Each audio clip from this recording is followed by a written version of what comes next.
Entertainment begins with a journey. This video is purely for entertainment and does not infringe on copyrights or laws.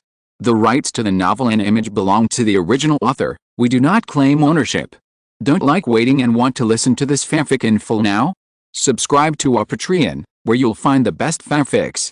Chapter 276 Thames. Back at the hotel, Yukai lay awake for a long time, constantly wondering how many Harry Potter books would sell. Lying in bed, he turned over and flexed his wrist again. I've been overthinking it, Yukai suddenly realized. What had been his goal before? Was it to make money or get this novel on a bestseller list? None of that. His original goal was to share his story, and if someone enjoyed it, that was a source of pride. There was no need to dwell on national or even global bestseller lists. With the advantages of talent and the system, what else would he need in the future? As his thoughts cleared, sleepiness washed over him. The next day, Yukai rubbed his right wrist with his left hand. The soreness had subsided, just a slight discomfort. But Yukai knew it was a rapid recovery, and if nothing went wrong, it would be fully restored in a few hours. The improvement in his body due to talent points was most obvious. Yesterday, after the book signing, a group of people went to the bar for drinks, and Yukai couldn't even hold a glass steady. The hand holding the cup kept shaking. Even with such excessive exhaustion, it only took a night to recover. That wasn't human. After washing up, Yukai opened the window. The sound of flowing water and the calls of waterfowl drifted in from outside. Down below the hotel, people were jogging along the river, couples on dates, and tourists from far away. This was a 4-star hotel on the banks of the Thames. Yukai loved staying by a river or lake, especially a river in a big city.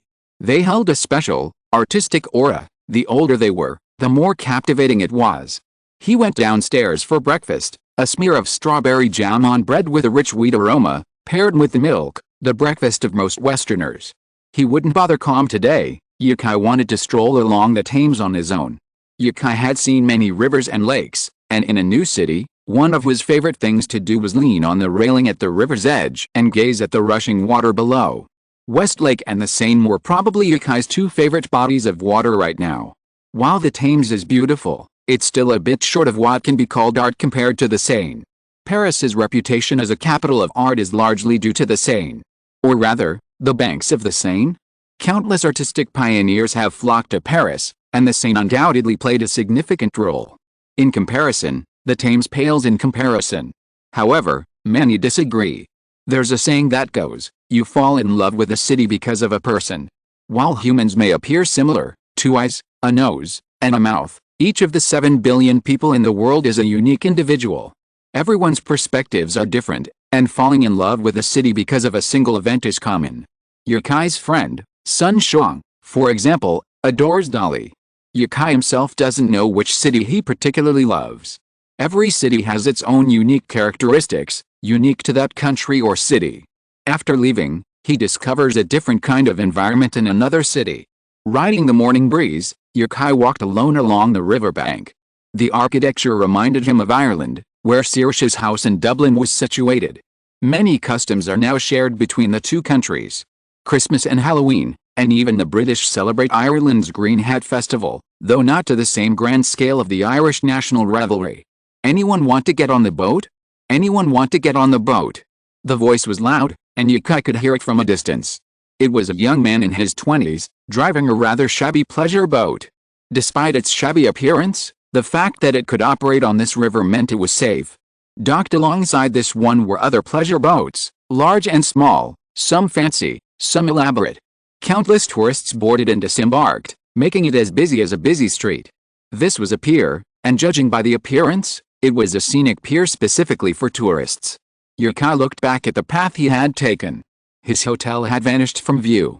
He had walked a long way alone, lost track of where he was. So, he decided to take a boat.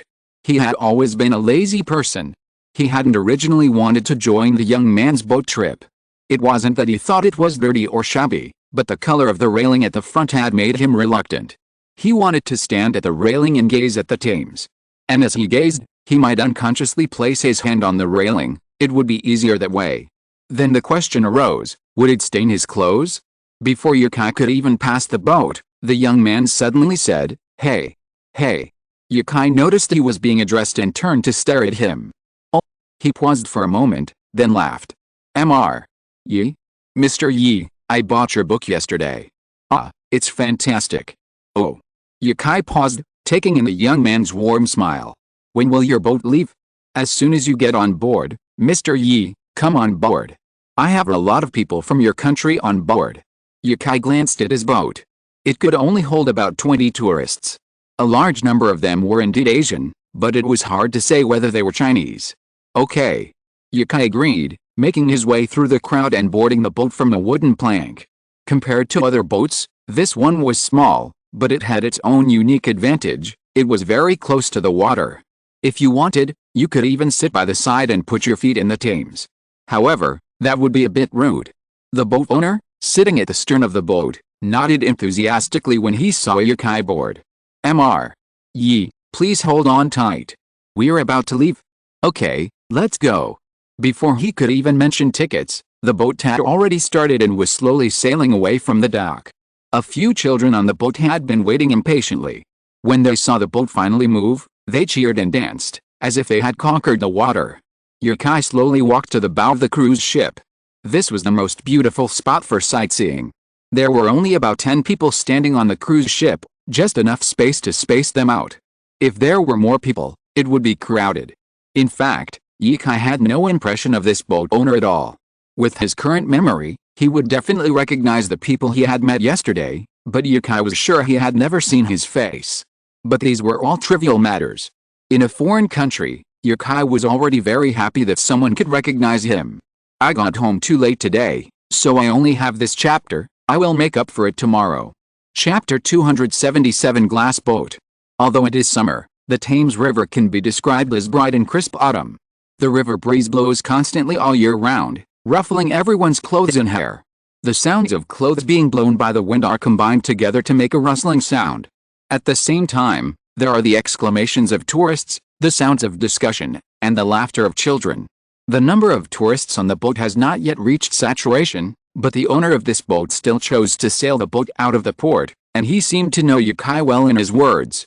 So after standing at the bow and looking at the scenery for a while, Yukai walked up to the young man who was driving the boat. Hello, young captain.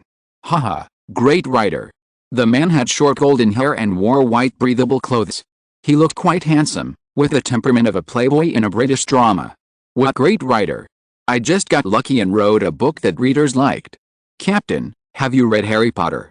He stared ahead through the glass. Without steering for the moment, he held on to the rudder, which resembled a car's steering wheel, and said, Of course I have. I bought it a few days ago.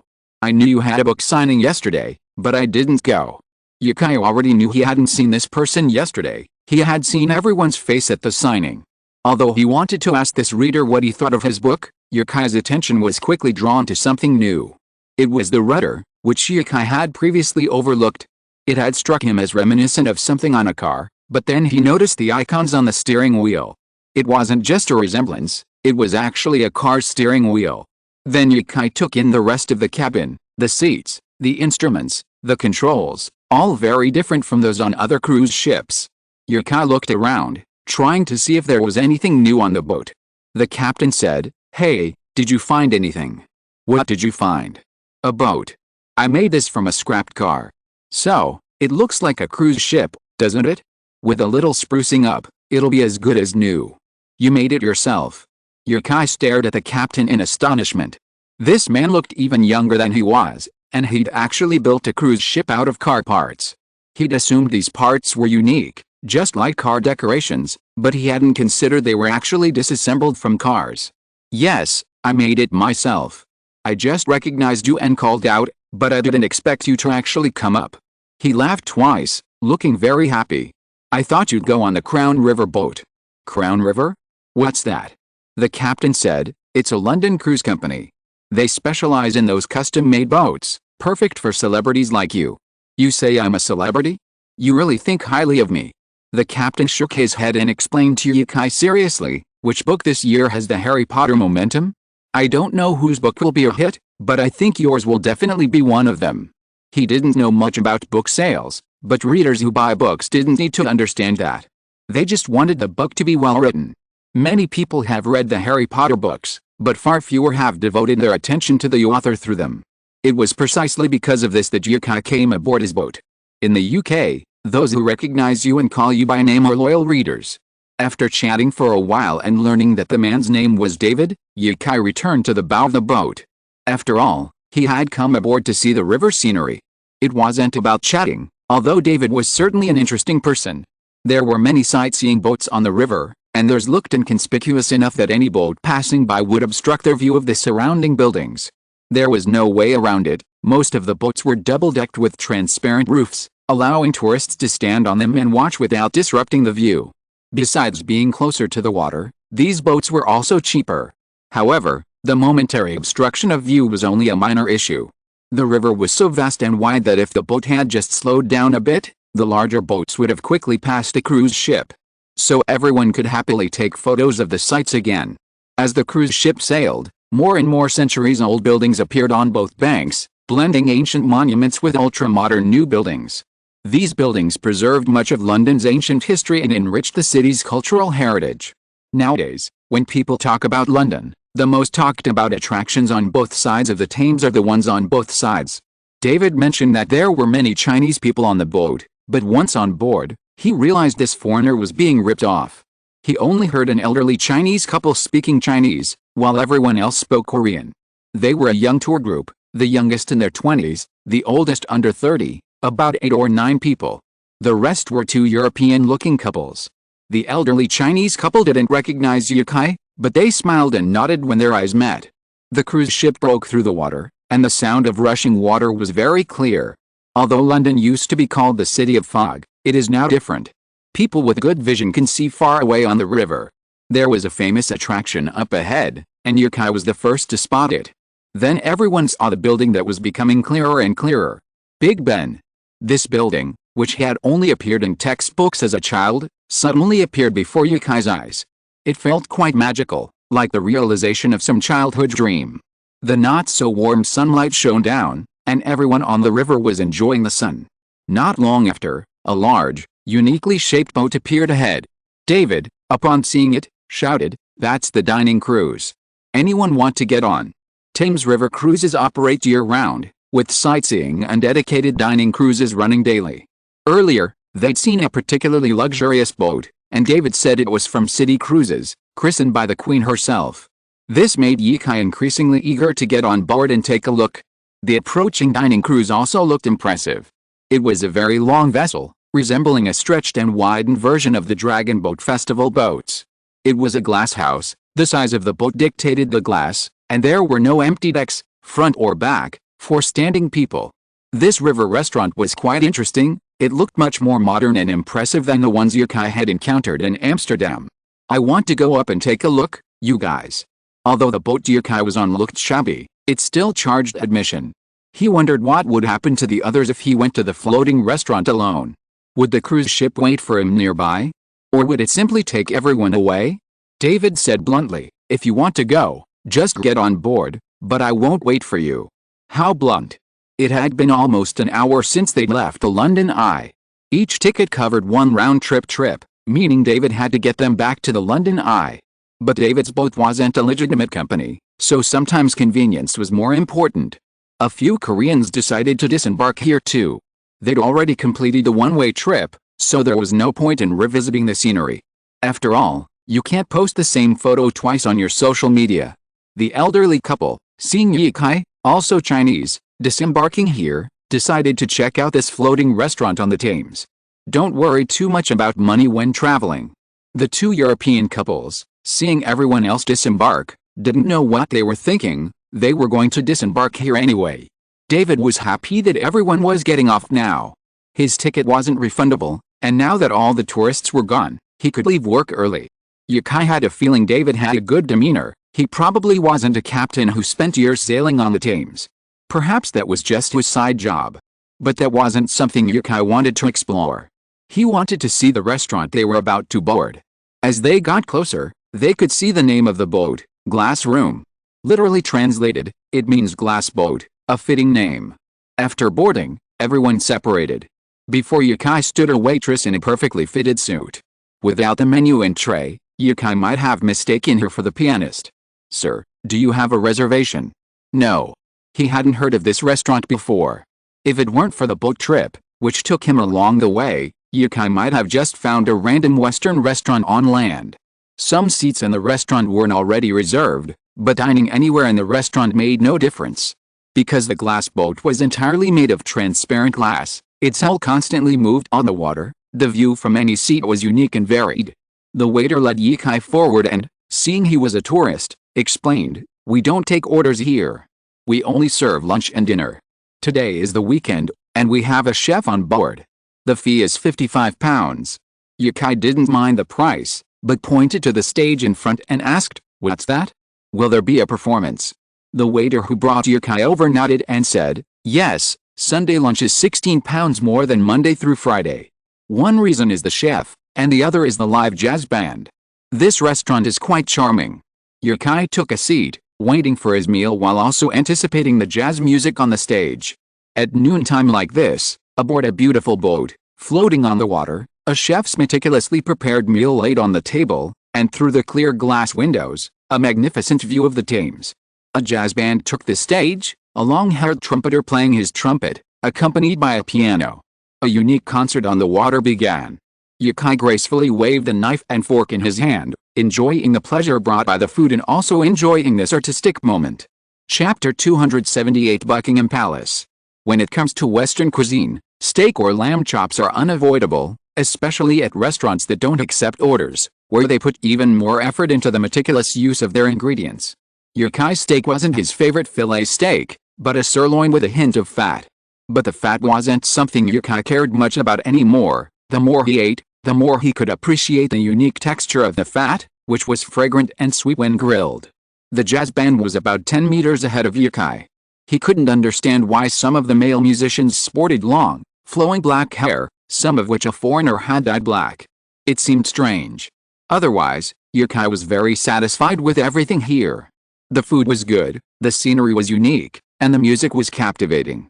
What more could you ask for from a floating restaurant? Perhaps the only thing he wished for was a larger portion, so he wouldn't fill up so quickly. He wished the boat would move a little slower, and the jazz band would play a few more songs. The band's performance ended before Yukai finished his lunch. However, revisiting the beautiful scenery didn't make it boring. Seeing the same landscape and architecture from different boats, after all, offers a different perspective. Yukai used his DSLR to capture a portion of the restaurant, extending the glass window to the riverbank. This was for his travelogue for the evening.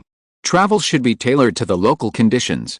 Island countries lend themselves to vlogging, festivals and events lend themselves to live streaming, and now, enjoying food and music, Yukai felt a travelogue would be even better.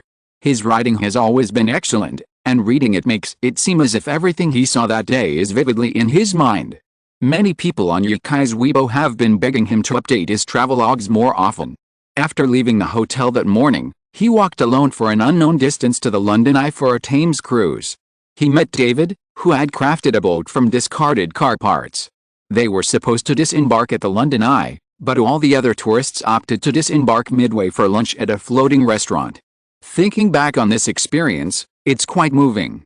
Yukai chuckled foolishly twice, then quickly snapped back to his senses, glancing around. Only after confirming no one was paying did he breathe a sigh of relief. Those two silly laughs had been so awkward. The meal had been paid for previously, so he didn't have to pay now. However, he had to wait until the boat docked to leave. So Yukai remained seated, watching the Thames from the window. Half an hour later, the boat docked, and people boarded and disembarked.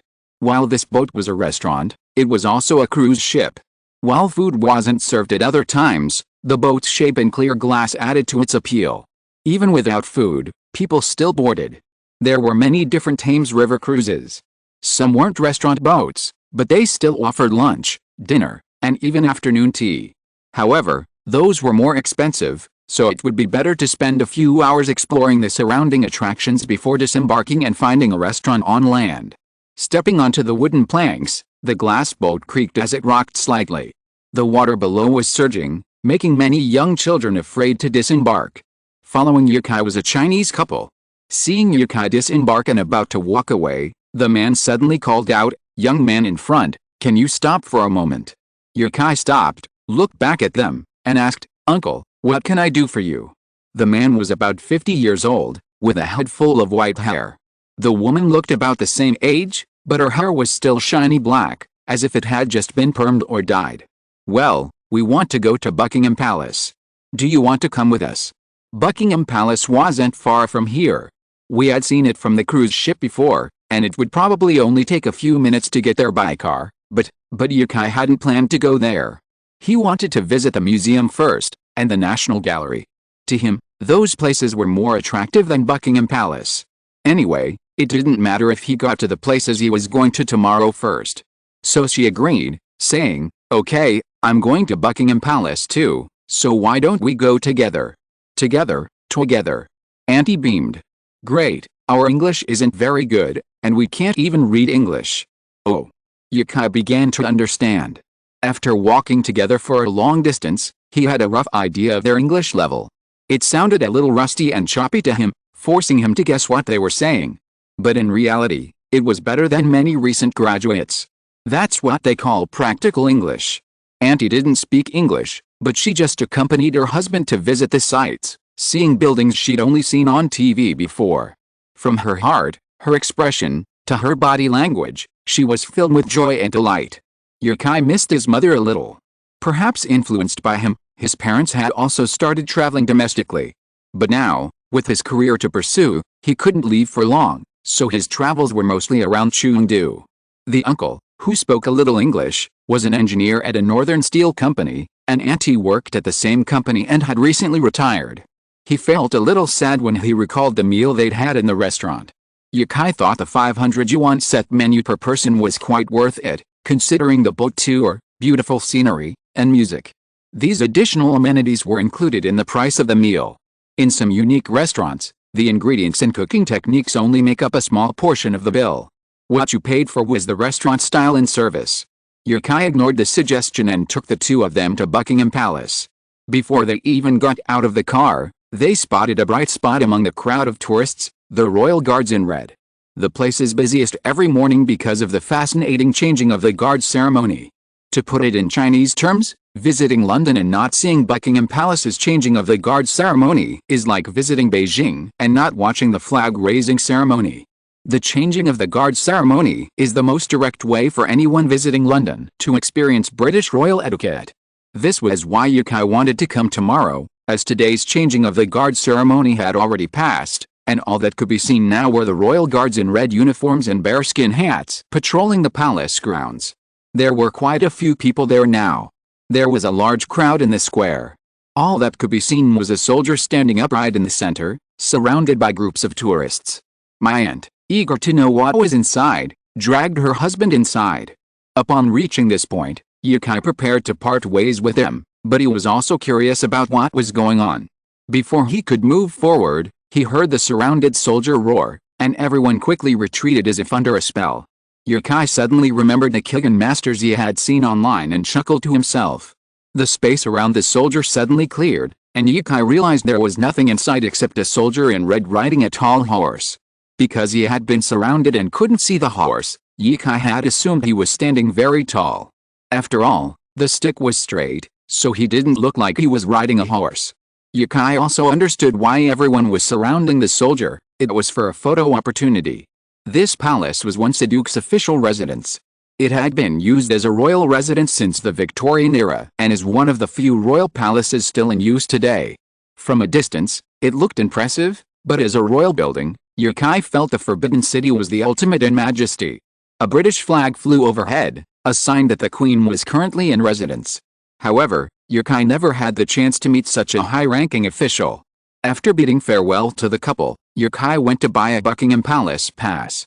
Arriving at the queue entrance with a 1:30 ticket, Yukai was completely stumped.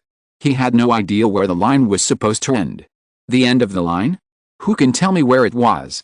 The crowds were dense, perhaps because the tourists came from all over the world, and the queuing habits and styles were somewhat good, some bad, making it seem particularly chaotic.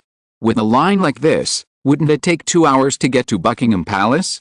Resignedly, Yukai pulled out his phone, opened a video recording of the queue around him, and then said to himself, "This is why I don't like commercial attractions." He posted it to Weibo and Moments. He looked at the queue again, but still couldn't find the end. So, he approached the staff member maintaining order and asked him to line up where he should. She patiently pointed to an empty spot and said, "That's it. I'll take you there. By the way, can you show me your ticket?" Yukai handed the ticket to the girl.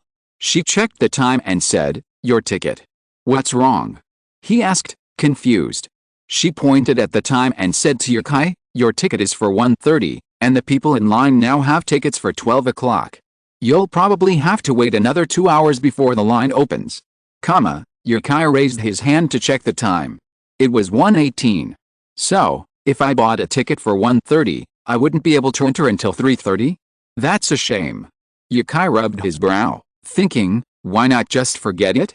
This is a must-see for London tourists, and I expected crowds, but I hadn't expected it to be so difficult to get in.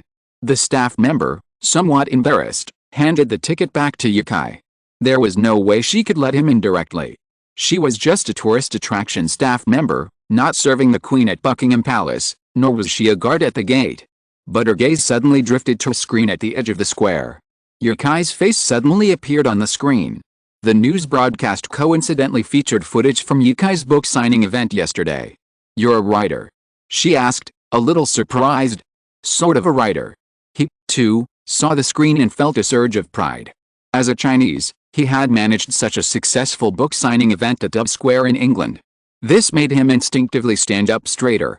"That's great. Celebrities have special access. Come with me. It's all 3,000 words. I'll keep writing if I can finish it later. I hope everyone will support me." Chapter 279 Luxurious State Hall. Celebrities have special access? Even domestic tourist attractions haven't dared to openly offer this feature yet. Yukai glanced at the bustling crowd around him and thought, since he was already here, wouldn't it be a wasted trip if he didn't go in and take a look?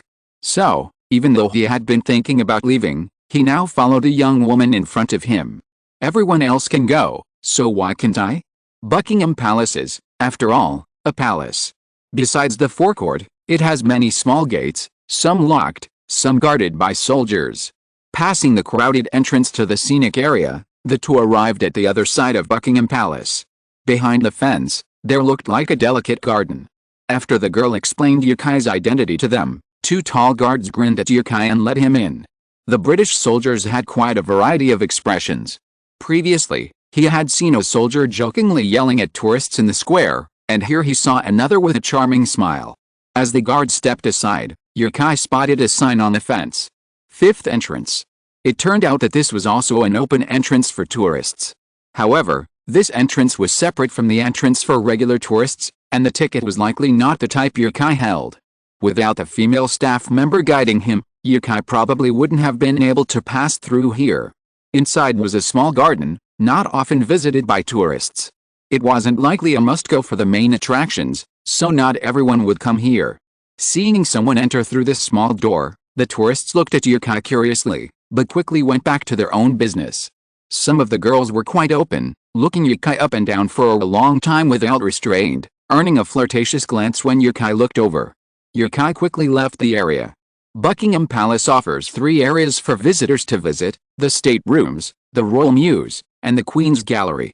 To see all of them, you can purchase a combined ticket. This was the one Yukai bought, for £39.50 British pounds. This is where the Queen works, so not many areas are open to the public. After passing the garden, you'll find a long corridor. In the distance, in the sunlight, there's a sign with a map of Buckingham Palace. After the person in front of you looked at the map and left, Yukai approached. This corridor leads to the Western Garden. This corridor leads all the way to the entrance of the west building of the quadrangle. All the tourists are using this side, but Buckingham Palace limits the number of visitors, so it's less crowded here than outside. In fact, visitors are limited to the west building, the most luxurious part of the entire building. In front of the west building is a Greek-style colonnade, but it's uncarved. Outside the colonnade used to be a door, but it's now enclosed by glass and used as a viewing area for the royal carriages. Yukai spotted a guide, but it was too far away, so he moved in that direction. Before he could hear the guide's explanation, someone stopped him. A man in a black suit pointed at his camera and said, "No recording or taking photos here." "I don't have any." Yukai picked up the camera, still holding the front cap. When he looked back, the group had already gone far away. Yukai searched the hall but couldn't find it, so he shrugged and decided to see for himself. Yukai had become quite adept at listening to guides. Thanks to his improved hearing, he could hear the guide's words from a distance. Unlike before, when you had to blend in with tour groups. Turning into the first-floor lobby, an air of opulence washed over him. The British royal family must have loved gold and red, because this palace was filled with these two colors, a magnificent spectacle that made anyone walk even more cautiously. Damaging anything here wouldn't be something an ordinary person could afford, right? Replicas of ancient Roman statues were placed in golden niches in the hall's corners, and to the right, a large fireplace with a clock stood out. Without looking closely, he ascended the stairs on the left. The red carpet was incredibly soft and clean, and the magnificent lobby brought Yukai back to the day he visited the Paris Opera. The most luxurious area of the Paris Opera was the lobby, but here, an entire building, everything inside it, made Yukai feel incredibly expensive. Every prominent feature of this staircase was gilded with gold: the railings, the sconces, the pillars, even the ceiling reliefs, all shimmered with a dazzling gold brilliance. As he ascended the stairs, Yukai happened to glance back. Wow! Yukai's right hand trembled, and he muttered to himself, no, no. He desperately wanted to capture this place. At the top of the grand, curved staircase stood a bronze statue of Perseus slaying Medusa, surrounded by paintings by famous artists. Looking up, he could see a blossoming flower. It wasn't a real flower, but rather the glass ceiling, shaped into a circle and divided into countless pieces, resembling the petals of a single flower. The light shone directly into the room, and Yukai seemed to see both light and dust particles. Stunned, he walked forward until he reached a resting hall with benches where he could sit and calm the excitement of the tour. It's strange how some people, while traveling, remain unmoved by anything they see, but others, like Yukai, can become wildly excited when they see something beautiful or something they love. This resting hall is called a drawing room, but it doesn't mean a drawing room. It actually originates from the word withdrawing room, a 16th century term used by princes and nobles for the reception room before entering the main hall, essentially a waiting room before a formal meeting. It later became shortened to drawing room. Buckingham Palace boasts several such rooms, each named after the color of their walls. The next room adjacent is the throne room, where the king receives his ministers. At the far end of the room, beneath a high velvet canopy, sit two thrones. The throne room is off-limits, so Yukai could only admire it from the outside. The ceiling is inlaid with the coats of arms of the various territories of the United Kingdom, and beautiful paintings depicting famous figures from various periods are scattered throughout. Judging by the backgrounds, the paintings are likely from Buckingham Palace. The room is large and glittering, richly decorated with gold and silver. Yet, it doesn't feel tacky at all. This decorative style creates a striking visual effect, worthy of a still active British royal palace. Turning left from the throne room, one enters a 50-meter-long corridor, the central hub of the state rooms, connecting nearly all the important rooms on the second floor. Places like this are called corridors elsewhere, but here they're called galleries, and they're truly worth a visit. Yukai stood beneath Rembrandt's paintings for a long time. He wasn't looking at the paintings for their beauty, he was primarily interested in the subtle emotions they conveyed. This feeling was inexplicable. His painting abilities were directly imbued by the system, and while he possessed all the techniques he'd learned from the very beginning, some feelings couldn't be directly conveyed. There should be quite a few authentic ones, right? He'd discovered a way to discern quality. Whenever he viewed a painting and felt no emotion at all, perhaps it was. It couldn't be said to be fake, after all. Yukai simply didn't like it. Chapter 280 The stupid editor misled me. Yukai spent a considerable amount of time in this corridor. He carefully examined every painting. The paintings in this corridor were not placed there for no reason, each one told a story about Buckingham Palace. After viewing all the paintings, the corridor ended in a large room. Perhaps the largest room in the entire palace. It was a banquet hall, with a stage and a fireplace in front. A dining table sat in the center, but there was still a large space to the left and right. The table was U-shaped, with each side being a separate long table, connected by a smaller long table. The table was set with gilded tableware. This was where the queen entertained guests and was also the venue for many evening parties and ceremonies. Time was running out, so Yukai carefully toured the room. He then had to see other areas of the palace, such as the concert hall and the arc-shaped hall. Finally, when he emerged, he was in the back gardens of Buckingham Palace. Before he knew it, Yikai had spent nearly 3 hours touring Buckingham Palace. Even Yikai, a man with a wealth of architectural knowledge, was captivated by its decor. Could anyone design a palace of this style today? Yikai wondered. Perhaps, but it would be difficult to find. After all, no one builds houses like this anymore. Modern villas differ greatly from ancient palaces. The gap between today's wealthy and the nobles of ancient times is even greater. The homeowner's aesthetic taste, not just the designer's, is the defining characteristic of any architectural style. And someone capable of creating something like Buckingham Palace couldn't be described as a simple designer, they must be an artist. Nothing in this world remains static. Countless past ideas are being replaced by new, modern ones. Yikai looked back at Buckingham Palace. Many others who had just left were doing the same thing, standing on the lawn, gazing at Buckingham Palace as if they could peer through the walls into the concert hall and the gallery. Buckingham Palace is probably the ultimate classic of Western palace architecture. Even Yikai, a fan of minimalist modern style, wanted a house like this. But anyone with that idea probably still hasn't woken up from their dream. There wouldn't be much time to visit other places today. He'd been thinking of stopping by the publishing house to discuss a TV interview, but time was running out. Even after a good night's sleep, going to the publishing house tomorrow would be the same. Sitting in the taxi, Yikai opened his phone and saw a flood of red dots on WeChat. Private messages, group chats, and even moments. It must be late in China now, right? Yikai replied to a few of them. Their questions were all about yesterday's book signing.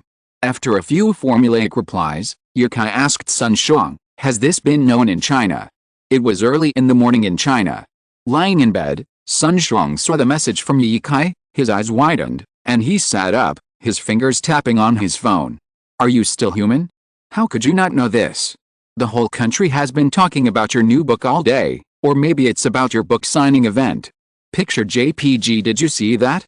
Wow, I never thought my friend would be trending on Weibo, and you didn't even know about it." Yikai replied with a humiliated expression, "I really didn't know." Yesterday's book signing in the UK had gone viral online, but that was still a private matter within Yikai's fan circle, where many fans were happy for him. Yikai wasn't the only author to hold book signings abroad over the years, so even if others knew about it, they didn't take it seriously. With so many people at the book signing, how many books could you sell? The real buzz started last night, when someone uploaded a video of Yikai's book signing to YouTube, with a count of the books he sold that day at the end. Over 200,000 books were sold there alone. Harry Potter posters were plastered all over the streets of the UK, and British media predicted that Harry Potter would definitely be one of the best sellers of the year. All of this was captured on YouTube by foreign netizens. After being reposted to China, the video racked up 500,000 views overnight. This phenomenon was largely due to the media frenzy a few days earlier regarding Yikai's new book's flop. Even netizens, no matter how forgetful, couldn't forget what had just happened. How could a book, once panned by the media as a flop, become such a hit just a few days later? Curious, countless people, both familiar with Yikai and unfamiliar with him, flocked to the hashtag #YikaiLondonBookSign. Someone calculated the daily sales growth of Yikai's new book over the past few days and discovered that, except for the first 2 days, when sales were only a few thousand, from the third day onwards, sales never fell below 10,000. Countless netizens exclaimed, "The idiot editor has misled me," then forgot about the incident a few days ago where they had become Zoan-like people and criticized Yikai, calling him Brother Kai. Yikai was completely oblivious to all this happening in China. After all, the book signing ended late yesterday, and he'd even gone to the bar. People in China would have heard about the event even later, perhaps until 3 or 4 in the morning. Yikai hadn't anticipated such a huge response in just one day. Even if the video appeared on YouTube at 3 a.m. domestic time, and it was transferred to YouTube at 4 a.m., then a video posted online at 4 a.m. How could this matter escalate to this extent in just one day? After a long discussion with Sun Shuang, Yikai finally put away his phone and got out of the car when they arrived at the hotel. Yikai suddenly wanted to stay abroad for a few more days. Given the current situation, there should be countless media outlets in China waiting to interview him, just like the celebrities he used to see at the airport. Imagining that scene, Yikai felt that he could never handle it alone. As usual, let this matter cool down for a few days, until the media was distracted by other matters. When Yukai made this decision, he had no idea that many domestic reporters had already flown to London, and they were even more informed than he was. On June 10th, at 7 p.m. London time, Yukai would be a guest on the Graham Norton Show. P.S. I'm a bit stuck. I was job hunting a while ago, and I was also addicted to games, so I updated very little last month, only about 100,000 words. That was because I updated frantically at the end of the month to catch up. This month has been okay, at least I can maintain a daily routine, and occasionally I can update more. Today, I decided that playing games every day was not a big deal, so I destroyed my equipment. A momentary impulse destroyed years of hard work, so I was in a daze all day. Alice, my equipment is broken. I will write more seriously from now on. Please subscribe. Please subscribe. Chapter 281 The Graham Norton Show. The Graham Norton Show, also known as The Graham Norton Show in English, is a highly popular talk show in the UK. Its innovative and engaging format has even gained a significant audience in China. The host, Mr. Norton, was already on stage, and after he called out "Hello everyone," the entire venue erupted in a roar that could have lifted the roof off the stage. Yukai sat backstage, growing increasingly nervous. Each episode of the show features 3, sometimes 4, guests. Yukai was one of the 3 guests this time, and the least well-known. The 3 of them sat on a sofa, with some fresh fruit on the table in front of them. One of them was a film actor, renowned both domestically and internationally for his portrayal of Spider-Man in the Marvel movies. Yes, the beloved Tom Holland sat to Yukai's left. The other was a British pop singer named Jess Glynne. Yukai hadn't previously recognized this beautiful woman, but after some research, he discovered that this young musician had won numerous major British music awards. However, Tom Holland was younger than Yukai, having been born the same year, and was now 24 years old. Jess's new song recently topped the UK charts and is incredibly popular. All 3 of them are hot topics in the UK these days, but compared to them, Yukai's popularity is far too low, which makes him very depressed. He fell into deep thought, wondering if he should speed up and write another novel this year? Or perhaps make a big move in travel? With his looks, singing and acting would be the easiest path to success, but he doesn't enjoy acting in movies. What's the point of spending so much time with a crew? Apart from these 2 options, Yukai's most obvious option is to rely on his writing skills, which is now his livelihood. Tom Holland had a grape in his mouth but didn't eat it. He looked at the somewhat dull backstage and said to Yukai, who was completely unfamiliar with him, "Hey, I'm Holland, and you? I know you. You're very famous in China, Tom Holland." "My name is Yukai." "Yes, so you're Chinese. You speak English so well, without any foreign accent at all." "But, my name is Holland." Tom Holland spelled it to Yukai seriously, Tom Holland. He scratched his hair, a little crazy. "I've been to China several times, and you all call me Tom Holland. This is a nickname. Chinese people like to give names to people they like, such as Taylor, we call her Taylor." Jess suddenly asked curiously, "What about me? What nickname did Chinese fans give me?" Yukai was in a dilemma. He had no idea what Jess's fans called her in China. But after Jess spoke, someone came over and said, "Get ready, it's time to go up." There was a TV backstage that was broadcasting the stage live, and Norton was making the final introduction. I have to say, tonight's show is packed with stars. Big names from the literary, singing, and showbiz worlds are all here. Oh, and it seems there's even the magic world, with Mr. Yi, the representative of that world. The audience cheered, even though some didn't know Yukai personally. Yes, Norton nodded. He's the author of Harry Potter, the real person. I think a lot of people will want to know if he really knows magic. Norton waved his hands in the air and said, "Of course, I'll talk to him about the new book first." "Oh, that's the question they gave me, so I have to ask that first." Yukai didn't get the joke, but the audience's reaction was overwhelming. "Ladies and gentlemen, please invite our guests to the stage." Holland winked at Jess, who was closest to the stage. Jess smiled, stood up, adjusted her skirt, and walked toward the stage. Yukai was the second to go up. The stage was a bit low, and he nearly hit his head as he jumped onto it. Norton quickly came over and hugged Yukai, saying, "Luckily, that thing didn't hit you." The stage was equipped with a TV, a red fabric sofa, and a small red round table. It resembled a city family's living room, a setting perfect for a talk show. After hugging Norton, Yukai walked over to the sofa. Jess clapped as if she had never seen Yukai before, then stood up and kissed Yukai on the cheek. Holland's entrance received the loudest cheers. After everyone was seated, Norton said, "You know what? This is the tallest sofa we have here. Tall people like you should be careful not to hit your heads on the ceiling." Compared to many Westerners, Yukai's height of 1.82 meters is average, but at that moment, he was the tallest. Holland was only 1.73 meters, and Norton was even shorter. The four of them stood up to compare themselves, and Norton, distraught, sat down on a separate sofa on the other side. "I'd better curl up in my seat." But he soon cheered up, his face flushed with joy, and said, "Welcome, Jess and Holland have been here before. So, Yi, should I call you Sean or Yi?" "Just call me Yi." Norton deliberately shouted Yi a few times in a very obscene voice, and a burst of cheers suddenly rang out from the audience. After livening up the atmosphere, Norton shifted in his seat, carefully straightened his clothes, and asked, "Look, we're lucky to have Yukai here. I've also done a bit of a Harry Potter reading, but I noticed, Yi, I think I've seen a video of you singing." "Yes, singing is one of my hobbies, and I've posted songs on Twitter before." A video of Yukai from last year suddenly appeared on the screen. In a dimly lit bar, Yukai stood on a table, microphone in hand, shouting, "She plays violin in an Irish band, but she fell in love with a Chinese man." Yukai covered his eyes and slumped onto the sofa, mumbling, "I was drunk." Norton laughed heartily. Of course, anyone could tell you were drunk, but you sang really well. I've always loved this song, but I didn't know it was you who sang it until today." Tom Holland also said, "Wow, I've heard this song before, and it's you who sang it. It's amazing." Jess nodded in agreement.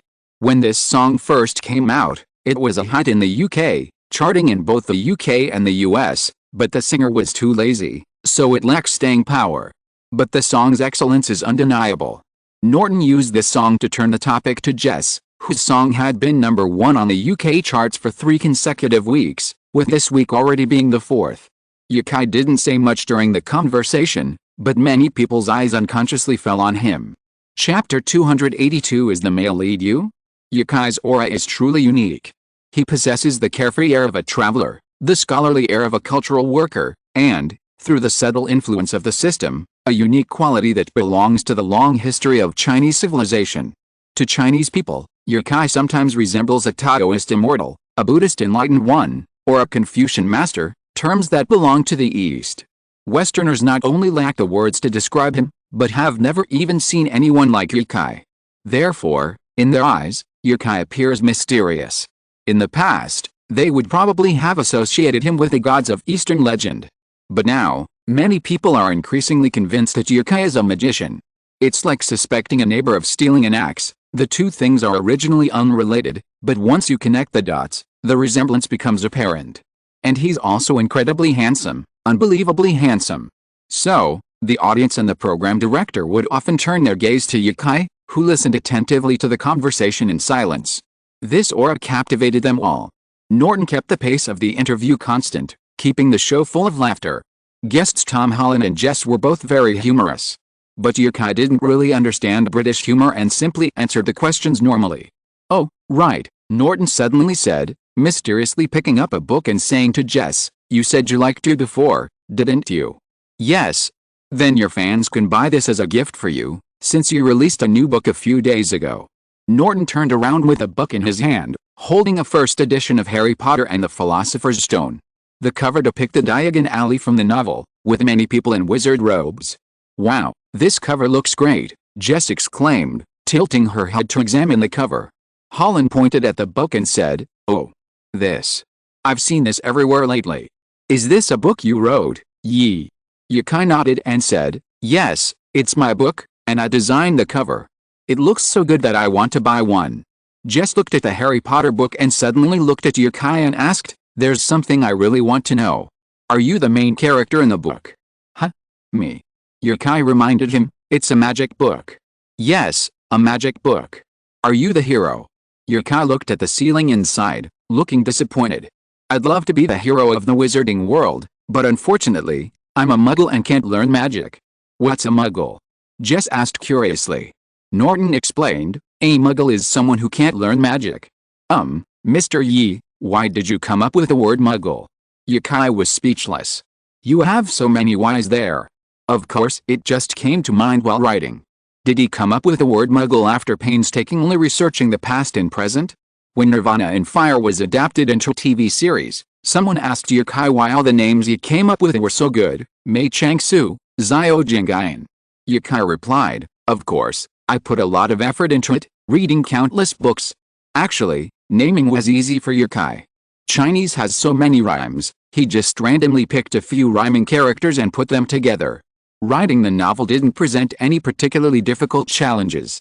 Yukai spent the rest of the day listening to Holland and Jess's stories. When Jess was 14, she learned about a big concert in London and secretly boarded a train with her best friend. If they'd been in China, they'd probably have been beaten to death by their parents. Yukai also shared his reasons for traveling, why he started writing books, and some interesting anecdotes from his travels. He'd assumed the audience was there to see Holland and Jess, but he was surprised that the audience, and even the guests, loved hearing Yukai's stories. Like traveling? Probably. Many of Yukai's fans are domestic celebrities. Millions of big ups are the owners of Yukai's fan groups, and popular young actresses are his fangirls. Thinking about it this way, it should be the same abroad. However, European and American celebrities often go to the beach for vacation, so their inner desire for travel is much smaller. The program did not end recording until 10 o'clock. Yukai went to the bathroom to wash his face and took out his mobile phone to check the flight to Ireland tomorrow. Trinity College will have summer vacation in July, and Saoirse has decided to spend these 2 months in China. Logically, Yukai does not need to go to see her at this time. But after not seeing her for such a long time, he really misses her. Yukai is not the kind of person who will die if he is away for a few days, but there are more than 300 days in a year, and the two of them can only see each other a few times. This is definitely uncomfortable enough. Holland rushed in and saw Yukai standing inside playing on his phone. He greeted, "Hey, are you still there?" "Yeah, my friends are waiting for me outside. I'll be leaving soon." Com was waiting for him in the hallway. Com had many friends in London, and Yukai had gotten on the show through his connections, a sort of backdoor entry. "Oh, wait a minute." He ran to the bathroom, then quickly emerged, looking pleased. "Come on, let's add each other as friends. I love your stories so much, I'm going to buy them later." "What?" "I'll give you one." Com had a lot of Harry Potter books in his car, all gifts. They followed each other on Twitter and added each other as Facebook friends. Yukai's Twitter feed was filled with his own photography updates, like a magazine. "These photos are so beautiful. I envy you so much," Holland said, flipping through the photos. "Haha, it's just a personal hobby. A lot of them have been retouched." As the two walked out side by side, Holland, looking at Yukai's photos on his phone, suddenly looked up and asked, "Are you in China next month?" "I'm promoting a movie, and I'd like to see you then." "No problem," Yukai agreed. Yukai wouldn't be traveling abroad for the entire month of July, as he needed to take Saoirse around the country to acclimate her to the Chinese climate. Bringing a few more friends along wouldn't hurt either. How about a road trip to Nanyang? The more people, the more fun. Even though it was past 10 o'clock, the building was still packed with people, working, filming programs. In this area, nighttime was probably even busier than daytime. Com sat on a chair in the hallway, waiting for Yukai, occasionally pulling out his phone to chat with his wife. Yukai walked up to him and said, "What are you looking at? You're smiling so happily? Let's go back to bed." Kem put his phone away and stood up, still smiling, saying, "My wife told me not to go out for supper and drinks later. Let's go, I want to go home early too." Is this a show of affection? He secretly rolled his eyes and said, "Okay, I'll go get some books to give away." Chapter 283 Interview. Before he even left the BBC building, Yukai saw a group of people running toward him, cameras and microphones in hand. His hair stood on end, and he immediately wanted to turn back. It was an instinctive reaction. When your mind is empty and you're just thinking about going home to sleep, and suddenly a large group of people run towards you, anyone's first instinct is to run. If not, what about dozens? But he quickly realized they were all journalists. Com observed the scene and said with a smile, "The microphones are written in Chinese characters. You Chinese media are pretty quick. Should I go and get your book?" "Wait a minute. Are you kidding? You're leaving me here alone? The BBC staff had seen this kind of situation many times. Seeing that no one was around to stop the media, they eagerly came forward to help. While stopping the reporters, they asked, Mr. Yi, do you want to go inside and rest for a while? We'll send a cart to take you back later. Yukai glanced at Com. Look at them. Com spread his hands, saying, I didn't realize there were so many Chinese media outlets. The reporters looked at Yukai eagerly. Coming here on business from China was a good thing, but if Yukai refused the interview, that good thing would turn into a bad thing. Seeing this, Yukai said to the BBC, no thanks, they're all media from my home country, nothing to worry about. The reporters waiting for Yukai were all from well-known domestic news outlets. Yukai could have avoided them, of course, but he still had to face his readers back home. And now was the time when Yukai needed the media. The first 2 days of his new book's release had been so dismal that Yukai even considered withdrawing all his books. Back then, he definitely needed to avoid the media. But now, there was no need to hide. His new book had become a bestseller in the UK, a huge hit. Now, Yukai wasn't afraid of the domestic media coming to interview him. As the saying goes, a man of wealth who doesn't return home is like a man in fine clothes walking at night. He was eager for these people to brag about him back home. Otherwise, he'd have to endure the constant online mockery. Okay, then, Mr. Yi, we'll get you a room. They led Yukai and the reporters from China to a spare room where they'd held a press conference the other day, and the tables and chairs were already there. Seeing that Com wouldn't be around for a while, Yukai whispered to him, bring me a box of books. Holland should still be in the studio. Deliver one to me, and bring the others here. Com muttered, I'm the editor-in-chief. But his portly figure obediently walked out of the room. Yukai's relationship with him had grown rapidly over the past few days, and he vaguely considered Yukai a close friend. He could complain a little, but he would definitely do his best to help. BBC staff maintained order, and the reporters quickly took their seats. These people were all well-known domestic media outlets, and Yukai was familiar with the logos on the microphones and cameras. Smaller media outlets couldn't afford to come to the UK to interview Yukai. They were probably waiting for secondary information. After all, flights from China to London were not cheap. Yukai looked at the media below, thinking, should he give the national team some face? Just as he was about to call on someone to ask a question, a frail man with glasses stood up and spoke quickly. Hello, Mr. Yi. We are reporters from Penguin News. I would like to ask why you chose a Western theme for your new book and why you want to publish it in the UK? Does this mean that you want to develop in the UK? Have you considered your domestic book fans when making this decision? The girl holding the CCTV microphone was stunned. Reporter, why are you so good at interrupting others? Are you from the entertainment section? She guessed right. The teams sent by Penguin News and Xinlang News are all masters of the entertainment section. Entertainment reporters are the fighters of the journalist world and are very powerful. Yukai was a little unhappy. Did I let you speak? Why don't you follow the rules? And what are you asking? If I publish a book in the UK, does that mean I will develop in the West? Aren't there so many people in our country who write papers published in foreign journals? The new book is called Harry Potter, and the protagonist is a child from England. That's why I chose to release it in England, simply because it's appropriate. Besides, I'm just a writer. I haven't developed this idea anywhere. Even if my book were published on Mars, readers in China would still be able to buy it. Yukai ignored him and pointed at the girl he'd been meaning to mention earlier. Hello, Mr. Yi, we're reporters from People's Daily Online.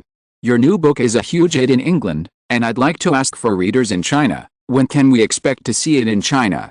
I'm currently revising the Chinese version of the new book, and it should be available to Chinese readers soon. I hope you all will support it. Actually, they hadn't started planning yet, but it was a white lie. I could just rewrite it in Chinese after returning home. There was no need to revise it. The English version should be the same in China. It's not a realistic novel, and the fantasy literature authorities shouldn't care. And Yukai hadn't included any personal opinions. Half an hour later, the simple press conference ended perfectly. Yukai had said everything he wanted to say. He hoped they wouldn't write something like a slapstick editor. They were all legitimate media outlets. After another interview with a CCTV reporter, he and Com arrived at a parking lot. Com yawned. Middle-aged, he was used to going to bed early. Normally, by this time of year, He'd probably already be dreaming, yet today he was still driving. Seeing him struggling, Yukai fastened his seatbelt and asked, "How about I take over?" Calm's sleepiness was uncontrollable, and he half closed his eyes as he looked at Yukai. Yukai was afraid that since he loved his car as much as his wife, he'd insist on driving himself. "Well, you do it. I'll meet you at your hotel tomorrow." He breathed a sigh of relief and got out of the car to change seats. The streets were deserted these days. While these western cities could be bustling at night, they were far less safe than those in China. Most families stayed indoors. The stars twinkled, the moon high. Calm sat there, barely chatting, before falling into deep sleep. Yukai, however, was alert and not even a wisp of sleep. It had been a while since he'd gotten the system last year, and he'd finally achieved something. A book written not for the sake of money might just become his most profitable work. The next day, Calm woke Yukai when he arrived to drive. After finding a place to eat, Calm drove Yukai to the airport. 2 hours later, Yukai disembarked in Dublin. A light drizzle fell. Like the UK, Ireland is a rainy country, but Yukai rarely saw Irish people carrying umbrellas. He would stroll in the rain when it drizzled, and seek shelter nearby when it rained heavily, waiting until the rain stopped before leaving. If you're listening to this novel on a channel other than Fanfic World, it means they downloaded and uploaded it without effort. We cordially invite you to visit our channel, Mundo Fanfic Novelis. There you'll find the original version of this story, and you can explore many other novels of various genres. We're waiting for you to immerse yourself in a world of incredible novels. Chapter 284: A small portion of chicken legs. The trip from London to Dublin was a short one, as short as it could be. After reaching the appropriate altitude, they barely paused before descending for landing. The entire process was as quick as a deserted subway ride. Saoirse had received the news long beforehand, taking 2 days off and driving to the airport an hour early to pick up Yukai. She had taken her driver's license test as Yukai had suggested, but this was her first time driving such a long distance. She usually sat at school or played violin with her teacher in the orchestra. Seeing someone descend the escalator, Saoirse eagerly awaited the sight of the figure she had longed for, completely forgetting how she had told Yukai not to come. "Hey!" she exclaimed happily.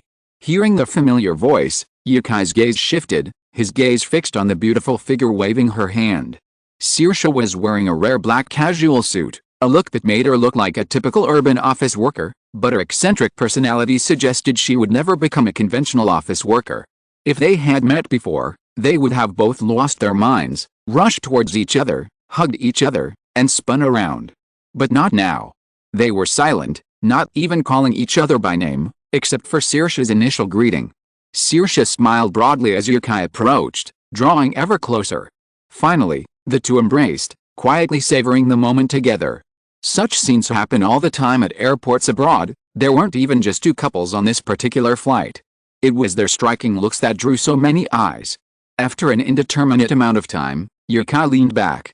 Saoirse's right hand rested on the back of his head. A little more pressure would likely have ripped a handful of his hair out. "My mouth's numb," Yukai whispered. Saoirse awkwardly let go of Yukai, unsure of what to say. She coughed twice and looked away. "What a fool. Is that the first thing you say when we meet? I want to jump up and punch you in the head." Then they drove back to Dublin. Saoirse quickly forgot about the previous embarrassment and excitedly discussed the 2-day itinerary with Yukai. She said that when the rain stopped, they would drive to Cairns Castle, which was guaranteed to be better than what Yukai saw in London. In fact, everything in the two countries was similar. Yukai just thought it was funny. She had clearly said before that she would not receive Yukai even if he came, and let him go and have fun on his own. But after meeting, she actually talked about plans ABCD non-stop. This was obviously not something that could be thought up in one day. It seemed that Saoirse had started making plans when he arrived in the UK. "What are you standing there for? Tell me, are we going to Cairns Castle or watching a show?" "What show?" Yukai asked. Saoirse raised her brow. "Didn't you hear all I said just now? I said there's an opera star coming to Dublin. If you have nothing else to do, why not go to the opera?" Yukai checked the time and said, "How about we go to Love Bar after dinner today? I've been missing them. A gentleman's revenge is never too late." Every time Yukai comes here, they get him drunk. This time, his drinking capacity has improved, and he'll definitely have to challenge them again. Compared to this incident, opera? Next time, next time. Saoirse nodded in agreement. It was only natural for Yukai to spend time with his friends after just returning. If Yukai could hear Saoirse's thoughts, he would definitely correct her. This isn't a return, this is a trip, okay? You're the one who's going back to China with me after graduation. The car ride was filled with tenderness, and their feelings gradually grew. Whether domestically or internationally, long-distance relationships are the most difficult to maintain, but aren't they also the most beautiful? Both people have their own independent space, but also a place to express their feelings. Distance creates beauty. Imperfections are what make people more memorable. Both Yukai and Saoirse were incredibly independent. Saoirse had her own dreams, and Yukai also wanted to travel the world on his own. Neither of them could be bound by romantic ties. As they approached downtown Dublin, the rain intensified. The car drove slowly, and from inside, all I could hear was the music and the patter of the rain.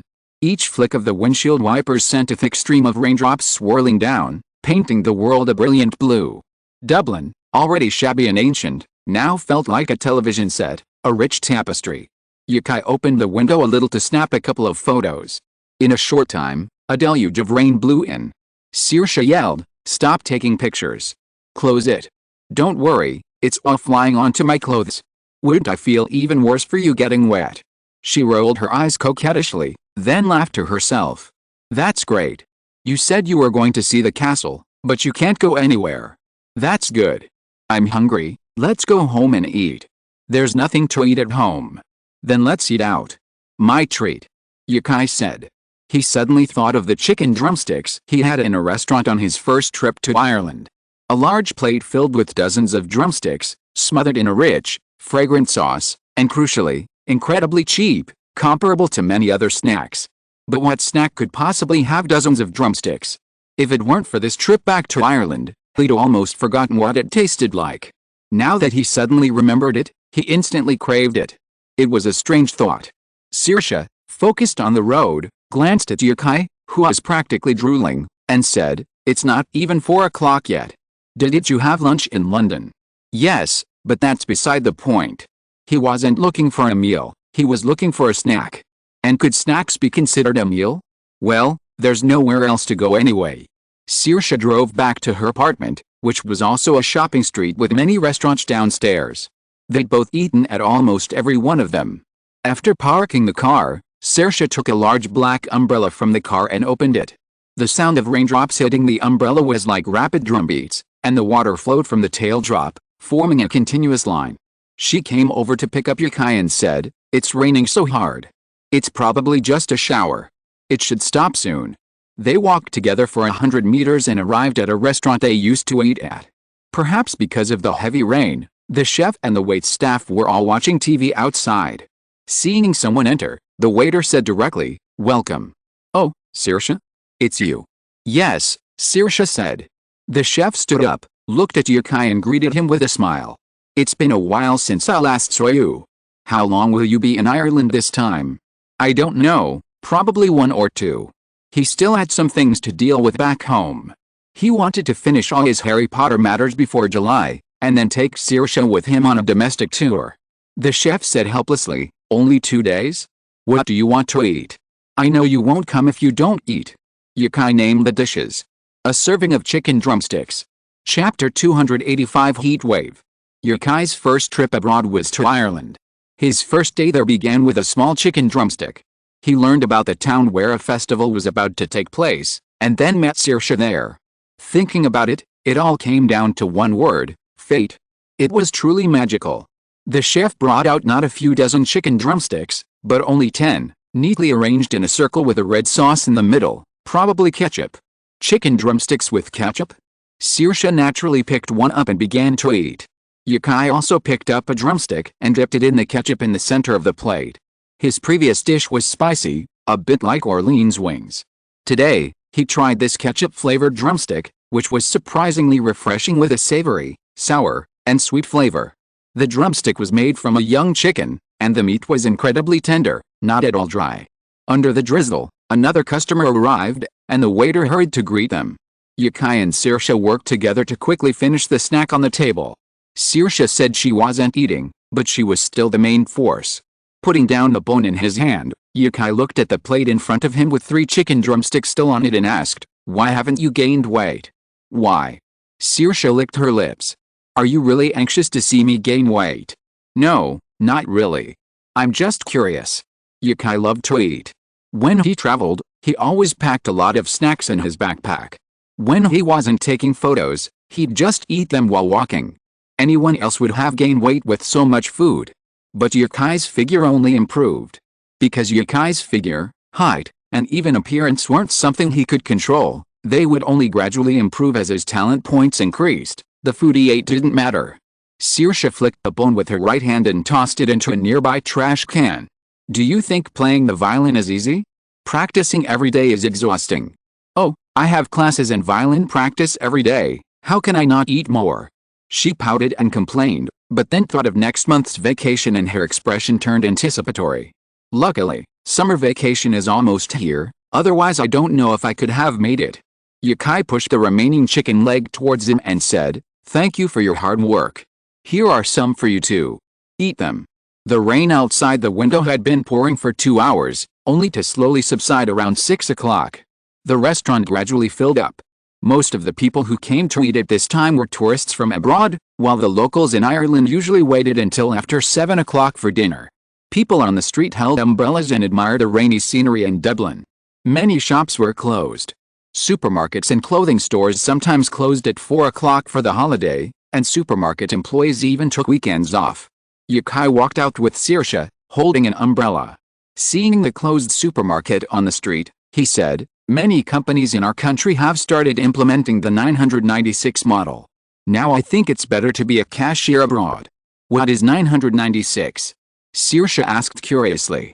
"Start at 9 a.m. and leave at 9 p.m., 6 days a week." Saoirse looked up at the sky, tapping her chin with a finger, and quickly understood the 996 model. "Doesn't that mean I have to work 12 hours? Wow, such long hours." "Yes." "Is it widely implemented?" "More or less. That's still relatively good. Some companies don't get off work until 9 p.m., and work until midnight every day. Sometimes there are things to do on weekends too." It was just like the studios Yukai had visited before. They officially had an 8-hour workday, but the bosses assigned tasks would definitely keep everyone working until after 10 p.m. "You guys are truly..." Saoirse couldn't find the right words, "really amazing." This had nothing to do with the two of them. Saoirse was merely lamenting the plight of the Chinese office worker. Holding an umbrella, they strolled through the streets of Dublin, as if taking a leisurely stroll. June shouldn't have been a particularly rainy month in Ireland. But coincidentally, the 2 days Yukai had been there had been incessant rain, blanketing Dublin and making it impossible to leave. Naturally, his plans to visit Ireland were shelved. During the day, he'd play games at home while Saoirse taught him how to cook Chinese dishes. At night, they'd go out and find a bar together. It didn't have to be a friend's bar. Irish pubs each had their own unique charm. While strolling, find one you haven't been to yet, you might stumble upon something surprising. Perhaps the design of the bar would be just right for you, or the desserts and drinks would be exceptional. After 2 days of fun, Saoirse's 2-day leave was up, and it was time for Yukai to return to China to tackle the Chinese version of Harry Potter. With the book's popularity in the UK, fans back home were feeling like they were being scratched. In particular, readers who enjoy Western fantasy, as well as fans of Yukai's previous 2 books, joined forces to speak out, leaving Yukai afraid to even log on to Weibo. Curiosity is human nature, and they were eager to learn about the contents of Yukai's novel. After landing in Chengdu, the heat seemed to force him back on board. The average high temperature in Ireland this month was only 17 degrees Celsius, while in Chengdu it might have reached 30 degrees Celsius. The heat was so intense that the bluestone outside the airport was so hot it could even cook an egg. Even through sunglasses, one could feel the sun's harshness. He found a taxi outside the airport. The air conditioning was on, providing excellent cooling, creating a perfect contrast between inside and outside. "Helper, Zone of Chujin Garden." "Yes," the driver said, taking off immediately. The car accelerated smoothly and rapidly out of the airport. "Young man, you're from Chengdu too. Where are you coming from?" "Ireland," Yukai said. "Oh, so far." "Yes, I flew for over 10 hours. I just want to get home and get some sleep." "Sir, has it rained in Chengdu lately?" This weather is a bit unbearable. That's right, isn't it? It rained a few days ago, but it's getting hotter every year. The driver was in high spirits, and Yukai, having slept in the plane, felt refreshed. The two chatted about everything for half an hour before the driver returned Yukai to the complex. After getting off the car, Yukai was once again enveloped by the heat. But this complex was fine. The landscaping was well done, and the air had a rural feel. The property management was spraying the surrounding grass to prevent mosquitoes from breeding. As Yukai was about to go upstairs, dragging his suitcase, he heard a buzzing sound. Bees? Area A of Kyujin Garden is a forested community. In addition to the regular green gardens, it also has its own small grove. The property management pays close attention to this grove, fearing that harmful insects might make it their home. In front of him was a garden, and Yukai saw 2 or 3 bees flying among the flowers. He felt a craving for honey, so he quickly went home to put his things away and went downstairs to search the neighborhood to see if there was a beehive. Chapter 286 begins, Philosopher's Stone Chinese version. Not all beehives contain honey, and those found in the neighborhood are mostly small, honey-less hives that have only appeared in the past few days. But Yukai, having just returned home, completely disliked work and craving honey, went downstairs to look around. If he came across a beehive, he'd destroy it to avoid pricking anyone in the neighborhood. If he didn't have honey, he'd go to the supermarket and buy some, along with some rice dumplings to dip in honey. The Dragon Boat Festival was approaching, and the supermarket also had a variety of rice dumplings. Yukai preferred the ones with bacon, but white ones were also quite tasty with honey. Coming downstairs, Yukai first walked around his building. He didn't see any beehives along the landscaping around his building. So, he headed down the main road, first checking the landscaping and gardens, then the woods. If he still didn't see any, he'd head back to the supermarket. It was midsummer, the hottest time of the year, but the neighborhood was still lush and green. The houses here are expensive, but there's a good reason for their high price. Designed with 4th-generation housing in mind, the buildings boast the finest greenery in Chengdu, practically bringing the trees inside the buildings. The community gardeners are often seen at work, and the air is perpetually filled with the fragrance of flowers, whether winter or summer. The community is enormous, larger than average, not counting the forest. If you don't regularly explore the area, you might get lost.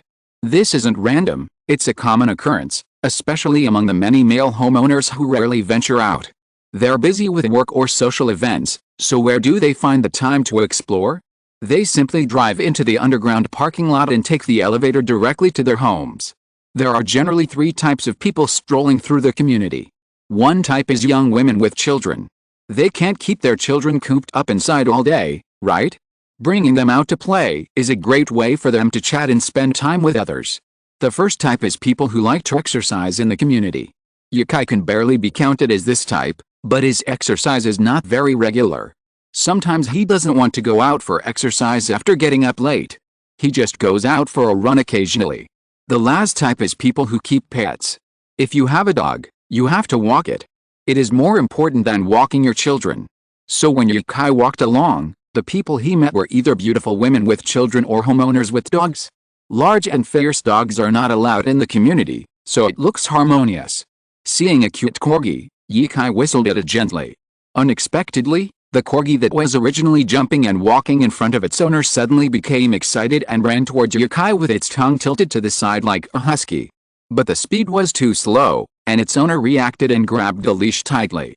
"Chopper, you're disobedient again." She glanced at Yukai with an apologetic look, then suddenly her eyes lit up. She picked up the dog and walked towards Yukai, saying, "Excuse me, Chopper might have a crush on you."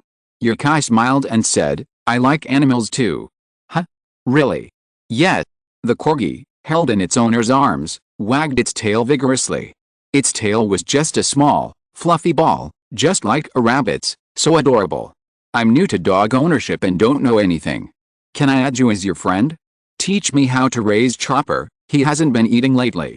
"Sorry, I don't have a dog, so I can't help you." Yukai smiled apologetically and quickly made an excuse to leave. He didn't dare to act rashly on the way, walking along the green space. As long as you don't give them a reason to approach you, girls in China rarely initiate conversation. After more than half an hour, Yukai circled the main road and arrived at an exit of the residential complex. There was a large supermarket just down the street from this exit. The sun was blazing, and even without any drastic action, Ye-Kai was still sweating.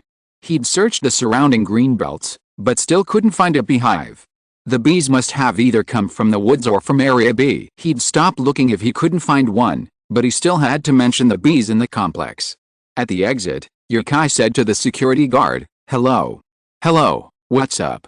Ye-Kai pointed inside the complex and said, "I saw a few bees here a while ago. I think there might be a beehive nearby, so I'm telling you. There are a lot of children here, and I'm worried about it." The security guard smiled and said, "We knew about it. We removed the beehive last night. There might be sporadic bees for the next couple of days, but it should be gone in a few days." "I'm so sorry." "Huh? So you did it?" "I've been looking for it for ages." Ye-Kai sighed. He had planned to ask the property management to remove the beehive once he found it, so he could observe from a distance how they were doing it. It turned out the beehive had already been removed yesterday. The security guard saw Ye-Kai sigh and guessed what he was thinking. "If you find any bees, you have to deal with them. Like you said, we're afraid they might sting children. Are you going out?" "Yes." Ye-Kai remembered that he was heading this way to go out to buy something, so he nodded and walked out the one-person-only door with his electronic key. Inside the supermarket, there was a section dedicated to zongzi, rice dumplings, placed in bamboo baskets. The baskets were labeled in red lettering, sweet, salty, and white, which were simply cooked glutinous rice without any additives. Ye-Kai bought a few white zongzi, a few bacon zongzi, and then bought a can of honey. Wild honey is hard to find in the city, but it's possible Ye-Kai just couldn't find it. In Sweet City, Ye-Kai knew where to buy wild honey. After returning home, Ye-Kai put everything in the refrigerator and microwaved the bacon zongzi. Opening the study door, the rich scent of books, mixed with the lingering fragrance of flowers, filled the air. The flowers on the table had completely withered. Ye-Kai went forward to remove them and threw them into the trash, then opened the window. A gust of hot air rushed in. Comfort in the summer still depended on air conditioning. The higher the floor, the hotter it got, but the good thing was there were no mosquitoes. After a dinner of zongzi, a rice dumpling, Ye-Kai sat at his computer, flexed his fingers, and muttered, "Let's start writing." Ye-Kai calculated that the Chinese version of the Philosopher's Stone would be around 200,000 words, and if he worked hard, he could finish it in about 5 days. After all, there was no need to think about the plot, so it was quick. In addition to translating Harry Potter and the Philosopher's Stone, Ye-Kai also wanted to write the second volume, taking advantage of the current buzz in Britain to directly launch the second Harry Potter book, The Chamber of Secrets. Ye-Kai had a clear understanding of the entire Harry Potter storyline. He could even write the entire story in one go. But that would take a lot of time, and the publisher would definitely not allow the book to be serialized so quickly. Ideally, a 3-month or 6-month installment would be ideal. Ye-Kai simply didn't have the time for that. Because in addition to Harry Potter, Ye-Kai also wanted to write something new. Seeing those people of his age on BBC TV who had become so famous in their own fields, Ye-Kai seemed calm but still felt a little envious in his heart. Chapter 287 Come, Eat Melon First. Ye-Kai didn't know about other professions, but writing a book is a real struggle, especially when written with a purpose. The end result often contradicts that purpose. So Ye-Kai suppressed his restless thoughts and started writing the Chinese version of the Philosopher's Stone. Time passed slowly, and the sky grew dim. Feeling the change in light, Ye-Kai regained his composure from his intense typing. It was almost 7 o'clock. He turned on the light and continued writing. He had eaten a zongzi earlier, so he wasn't hungry yet. Before he started writing, Ye-Kai felt reluctant to move. But once he wrote a beginning and gradually settled into the writing flow, his thoughts faded.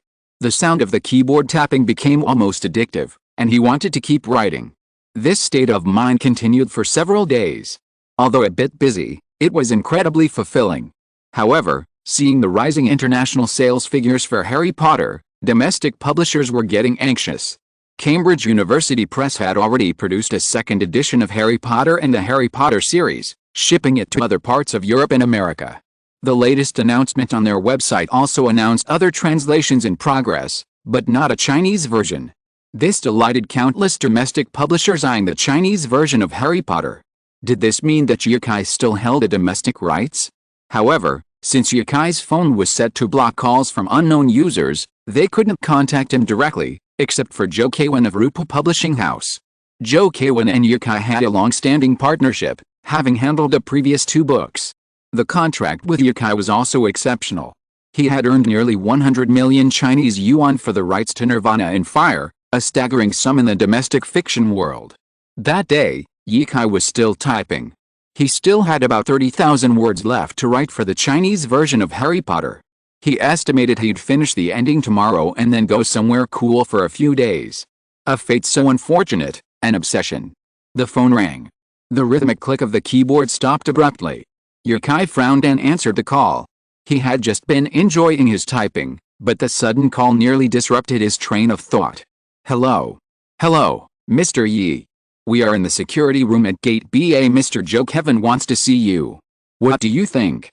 Oh, let him in. After hanging up the phone, Yukai stood up. The study was relatively tidy. He threw the leftover snacks from last night into the trash can and quickly cleaned up the living room. Joe Kwan had been to his house before, so there was no need to pick him up. Yukai could guess why Joe Kwan came. If he hadn't come, Yukai would have contacted them in 2 days. After all, he had been typing all this time and the book was not finished yet. What was the point of contacting them? 10 minutes later, Yukai heard someone ringing the doorbell. When he opened the door, Joe Kwan was dressed the same as the last time he saw him.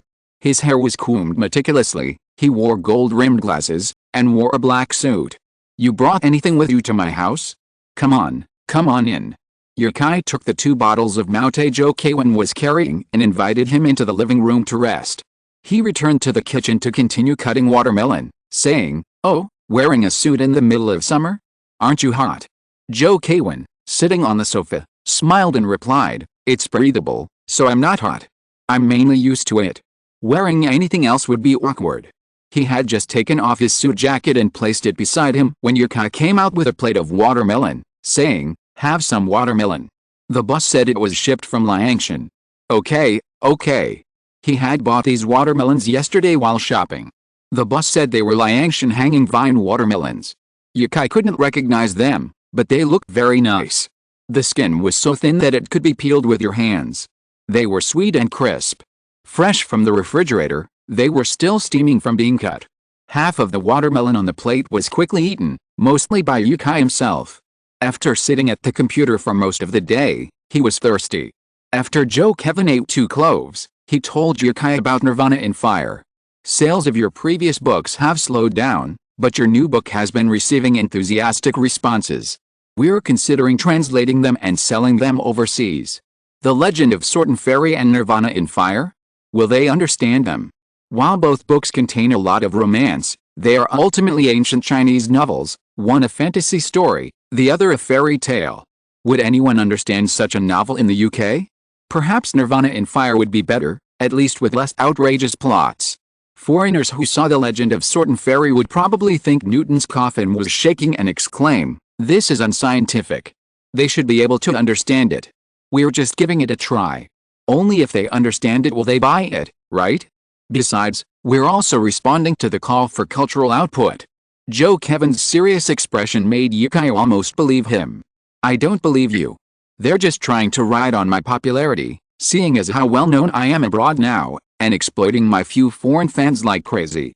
Would Yukai agree to such a thing? No. But he couldn't make the final decision. Actually, although the contracts for the 2 books were generous, all text copyrights belonged to them. This meant that the publisher could translate directly into other languages without going through Yukai. That's what Cambridge University is doing right now. They're translating Harry Potter into German, French, Russian, and planning to release it in other countries at the appropriate time. Yukai requested Asian rights when he signed the contract, so they can't translate into Chinese. The books signed with Rip Culture don't have this restriction. As long as someone is willing to buy them, they can translate them into any foreign language and sell them. Maybe they were already translating them. Forget about Chinese Paladin. It's not suitable for overseas distribution. I think the other travelogues are quite suitable. I rarely see books like that abroad. Nirvana in Fire is also okay. Many people abroad enjoy reading Chinese history. Nirvana in Fire, although it's a fictional novel, is still a relatively normal historical novel. While it does include some martial arts, isn't it common knowledge that Chinese people practice martial arts? Just like everyone believes that island nations must have ninjas, many people outside of China also believe that many Chinese people practice martial arts and Kigen. Zhou K1 thought for a moment and said, "Okay, then let's put Chinese Paladin on hold. I actually don't think this book is suitable for overseas distribution. The environment is different. It's not easy for Rip Culture to market a book overseas. Since Yakai, the original author, has said so, they should just cancel Chinese Paladin." Yakai was amused and confused. "You've actually started translating it. Harry Potter is incredibly popular overseas. I've also seen on foreign forums that many people are asking us to publish your previous book in English. We're answering their call." Zhou K1 joked, then got down to business. Indeed, translating into English for cultural export isn't crucial. Chinese book fans can understand Western novels, but most Westerners can't grasp Eastern novels. The sales of translated works will depend primarily on how many loyal readers Yakai has abroad. Currently, the most profitable business is translating Harry Potter from English into Chinese. The domestic book market is being overwhelmed by the single English novel, Harry Potter, impacting even the new releases of many major authors. Anyone who enjoys physical novels is eager to see a Chinese version of Harry Potter. Yakai has this gold mine in his hands. It all depends on who he gives it to. Chapter 288, with all due respect, it's all garbage. Yakai had nearly finished the watermelon on the table, and Joe Kevin felt he'd be served tea and sent away if he didn't get down to business. So he quickly asked, "That foreign publishing house doesn't seem to have the Chinese rights to Harry Potter? Or are they currently underestimating China and saving it for future development?" He'd known for a while that the rights were still in Yakai's hands. Yakai was a writer who debuted in China, and his readership was mostly within China. If Cambridge University Press had full rights, they would have undoubtedly translated the book into Chinese immediately. But they didn't, likely because the Chinese rights were still in Yakai's hands. Who dares to say they don't value Chinese rights now? Brother Joe, don't worry. I have all the Asian rights. Judging by the performance of this book, I'm sure there are plenty of people in South Korea who want to read it too. Haha, we don't know about other Asian countries yet, but in China, we guarantee sales will be even higher than the previous two books. To be honest, we've already bought the English version, and it's really good. Joe Kevin recounted some Harry Potter plot points to prove he'd actually read them. Most of the city's elite, even if they only graduated from junior college, must have at least some knowledge of English to reach a company's management level. Publishing, a cultural industry, is home to many highly educated individuals, so reading original English works might be a bit of a chore, but not entirely incomprehensible. Yakai smiled and said, "Thank you for the compliment. Then for the Chinese version of Harry Potter, would you consider us first?" Joe Kevin said gravely. "Of course, your current position is definitely not what it was before. We'll increase the royalty rate by 5%, to 17%. How about that? The royalties for Chinese Paladin and Nirvana in Fire were 12%, but after the bestsellers of those two books, Yakai was already a renowned author in China. Not to mention Harry Potter's immense popularity in the UK, he might not be a global sensation in the future, but at least a globally recognized IP, making him a global author." Yakai had only recently entered the author industry, but his achievements were quite impressive. Signing Yakai with a 12% royalty rate was out of the question, so Joe Kevin personally brought the new contract. If all went well, they intended to sign Yakai directly. They had this idea before but it failed. Yakai only signed the book, but what if? 17? It's about what I expected. Okay, but I haven't finished the translation yet. I'll send you the book in 2 days. He had also wanted to increase his domestic royalties to 17 before. It's not that he didn't want a number like 19 or 20, but Yakai really couldn't get it. Every point increase would make Yakai an extra 2 or 3 million. This is a huge loss for any publishing house. Sometimes they can't make that much money from a single book. Yakai thought for a long time before deciding on the number 17, but he didn't expect Joe Kevin to just say 17. Logically, if Yakai had talked to them more, he might have been able to increase it by 1 or 2 points. But Yakai was too lazy to ask for it. It was fine for them to make more money, as long as they invested more in publicity. No, brother, you misunderstood. We're not just giving you 17% royalties for this one book. We want to sign you up for all your books for the next 5 years. We'll pay you 17% for all of them. Yukai sighed, shrugged, and said, "You know I won't agree." He'd worked hard to get to where he is now in just 1 year, and he didn't know what he'd be able to produce in 2 years. How could he possibly sign a long-term contract right now? Yukai stood up and poured Joe Kevin a glass of water, which Joe Kevin quickly thanked and took. Sitting down, Yukai continued, "I said back when I was at the publishing house that I only signed book contracts, didn't I? I definitely won't sign a long-term contract. That's a shame. Only a few people in China can earn 17% royalties these days." Joe Kevin paused, trying to see what Yukai had to say, but Yukai just sat there smiling, showing no sign of wanting to speak. Joe Kai continued, "If it's a book, we're willing to give the highest royalty rate in the industry, 15%. Not enough," Yukai said flatly. He's no longer the newcomer who just wrote a novel a year ago. 3 books, each one better than the last, each more renowned, are now dominating the UK charts. This journey is something many authors never achieve in their lifetimes. In the UK, Yukai's a newcomer, willing to accept only an 8% royalty, given that he's secured Asian rights. But in China, Yukai is no newcomer. Joe Kai calmly explained, 15% is definitely a royalty reserved for the top domestic writers. Above that are veterans who've been around for over a decade. I thought writers were judged by their achievements. Their works appear on television every year, and there are adaptations every few years. Their value is far greater than yours." Yukai chuckled. He truly wasn't good with words. He couldn't bring himself to argue over even a few cents in royalties. Honestly, he wasn't in it for the money. Yukai knew from Nirvana in Fire that no matter how well a novel sells, the royalties over 10 years would likely only be 3 or 4 million, never more than 5 million. Adaptations are the most profitable part of an author's life. He's asking for a higher royalty simply to reach his rightful place. He's still taking 15%, so what's the difference between him and some young writers in China? Yukai has made a new friend, a movie actor he's just met, named Tom Holland. He's the same age as Holland, and while Yukai might have a slight advantage in looks, he's far behind them in terms of career. How can he continue to make friends like this? Tom Holland invited him to a party he was hosting, and there would be a bunch of big names there. What kind of person would Yukai be? It would have been fine before, but now, with Yukai striving for advancement, he wouldn't agree to sell the Chinese rights to Harry Potter without a 17% royalty. Yukai bluntly said, "There's really nothing I can do. 17% is my bottom line. That's way too high. We just can't. I've always believed that writers should let their work speak for themselves, not their credentials. I asked my friends, and there are quite a few in China who now earn over 15% in royalties. Many have long-term contracts," Joe Kwan said. "They're all signed to publishing houses. If you're willing to sign with us, we can negotiate the royalty." "I won't sign a long-term contract," Yukai said.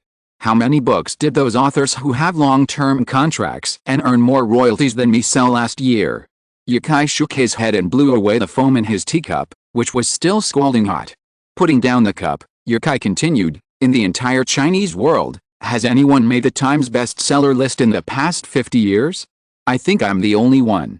Chapter 289, Live Up to the Trust.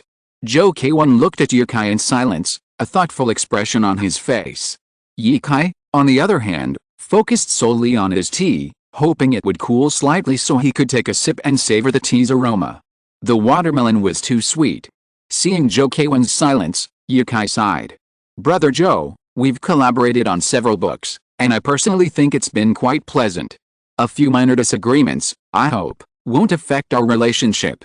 Joe Kwan forced a smile and said, "That's not possible. It's not a disagreement. You're right, 15% royalties isn't enough for Harry Potter."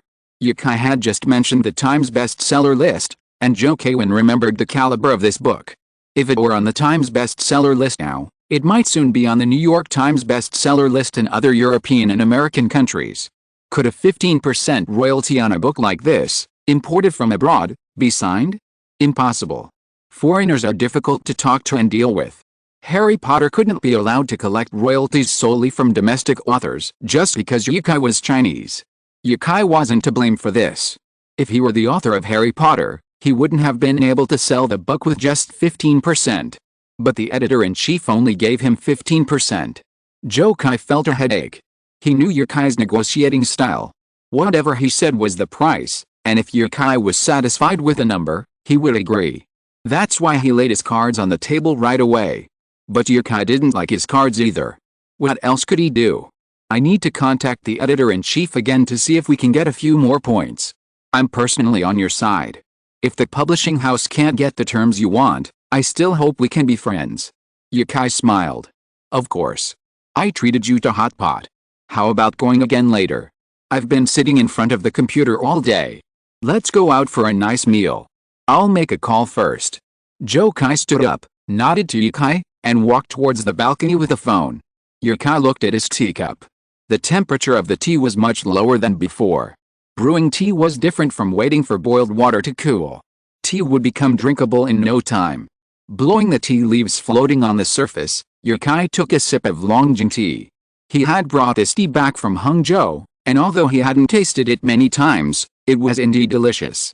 He wasn't in a hurry to publish a Chinese version of Harry Potter. If Joe Kevin couldn't offer him the conditions he wanted right away, he could just hold off for a while. He was becoming more and more confident in the book, not worrying about it flopping in the US. He even wanted to personally adapt Harry Potter into a movie. He was just that inflated. Just like he had said to Joe Kevin before, in the past 50 years, no one in China had truly taken a book abroad and made it a bestseller. Not a single one. The Nobel Prize in Literature was impressive, and some Chinese writers had won it. But how many people read it? After decades of publishing this Harry Potter book, China wanted to use the royalties of a typical bestseller in China to establish itself. Even if Yukai let the book rot, he wouldn't be able to sell it. Joe K1 quietly debated with the editor-in-chief for a long time before returning, a smile on his face. His first words were, "Brother you've lived up to my expectations." Yukai had overheard their conversation and stood up with a smile, saying, "That's fine. There's no rush about the contract. Let's go out for a meal." "Okay." Joe Kai was in high spirits, his tone light with relief. If this book truly lived up to his expectations, then signing Harry Potter for 17% of the royalties would be a real win for Rip Culture. With the matter resolved, a huge weight lifted from his heart. He felt relaxed, as if he had suddenly become several years younger. This was Yukai's home turf, so of course he led the way to find a place to eat. It was too hot, so Yukai didn't drag Joe K1 out for hot pot, but instead ate at a hotel outside the complex. Although there were only two of them, Yukai still ordered a large table. Treating Joe Kai was secondary, but mainly because he was craving the food. Young ladies in bright red cheongsams kept coming into the room with steaming hot delicacies. Both Joe K1 and Yukai were staring at each other, staring at the dishes and then at the beauties. They were drinking Miaote Fishan. Once the bottle was opened, the aroma of the wine even overwhelmed the aroma of the dishes. Joe Kai poured wine from the bottle and said, as the saying goes, "Fine wine and beautiful women." Fine wine is available, but beautiful women. Yukai ate his food and smiled as he gestured to the waiters in cheongsams outside. "Isn't that a beautiful woman? With a graceful figure and a beautiful face, she's what the ancients called a graceful lady. You think this kind of elegance is more elegant than the ancients, right? Who says not? Haha, when I came here, I saw a footbath up ahead. How about soaking your feet after dinner?" "No, I won't go for a footbath," Yukai declined. "I still have 20,000 to 30,000 words to write for the novel. I've been concentrating on writing for the past 2 days. I'll find a place to sign the contract soon and send the book to you tomorrow." The wine table is the best place to bond. The two of them soon started drinking and chatting happily, calling each other brother. Yukai's alcohol tolerance was also extraordinary now. After a few glasses of white wine, he was only slightly tipsy. After dinner, Joe K1 got the contract that he asked the hotel to print. The contract only stated the copyright of the simplified and traditional characters of Harry Potter. All other copyrights still belonged to Yukai, and the royalties reached 17%. In this way, Yukai could be considered a great writer in China. He didn't ask Harry Potter to continue the popularity in China as it did in the UK. As long as it could sell 500,000 copies in China, it would meet the standard of a bestseller. By then, Yukai would have written 3 novels in a row, all of which were bestsellers, and a travelogue that was also a reference book for many photographers. Several books had never failed, and he had established his own golden signboard. Joe Kwan stared at Yukai's signature with a burning gaze, as if Yukai was about to regret it in the next second. Even if Yukai didn't look at Joe Kwan, he could feel the gazes from behind him. As they signed, he said with a hint of amusement, "Brother Joe, don't look at me like that. I said 17% royalties, and this is all you want. Is the contract different from the previous one?" "No, no." Joe Kwan shook his head repeatedly. He was just worried that Yukai might suddenly feel his share was too little, so they didn't dare to play tricks with Yukai's contract. Yukai was only in his 20s, at the peak of his creative potential. There would be many opportunities for future collaborations.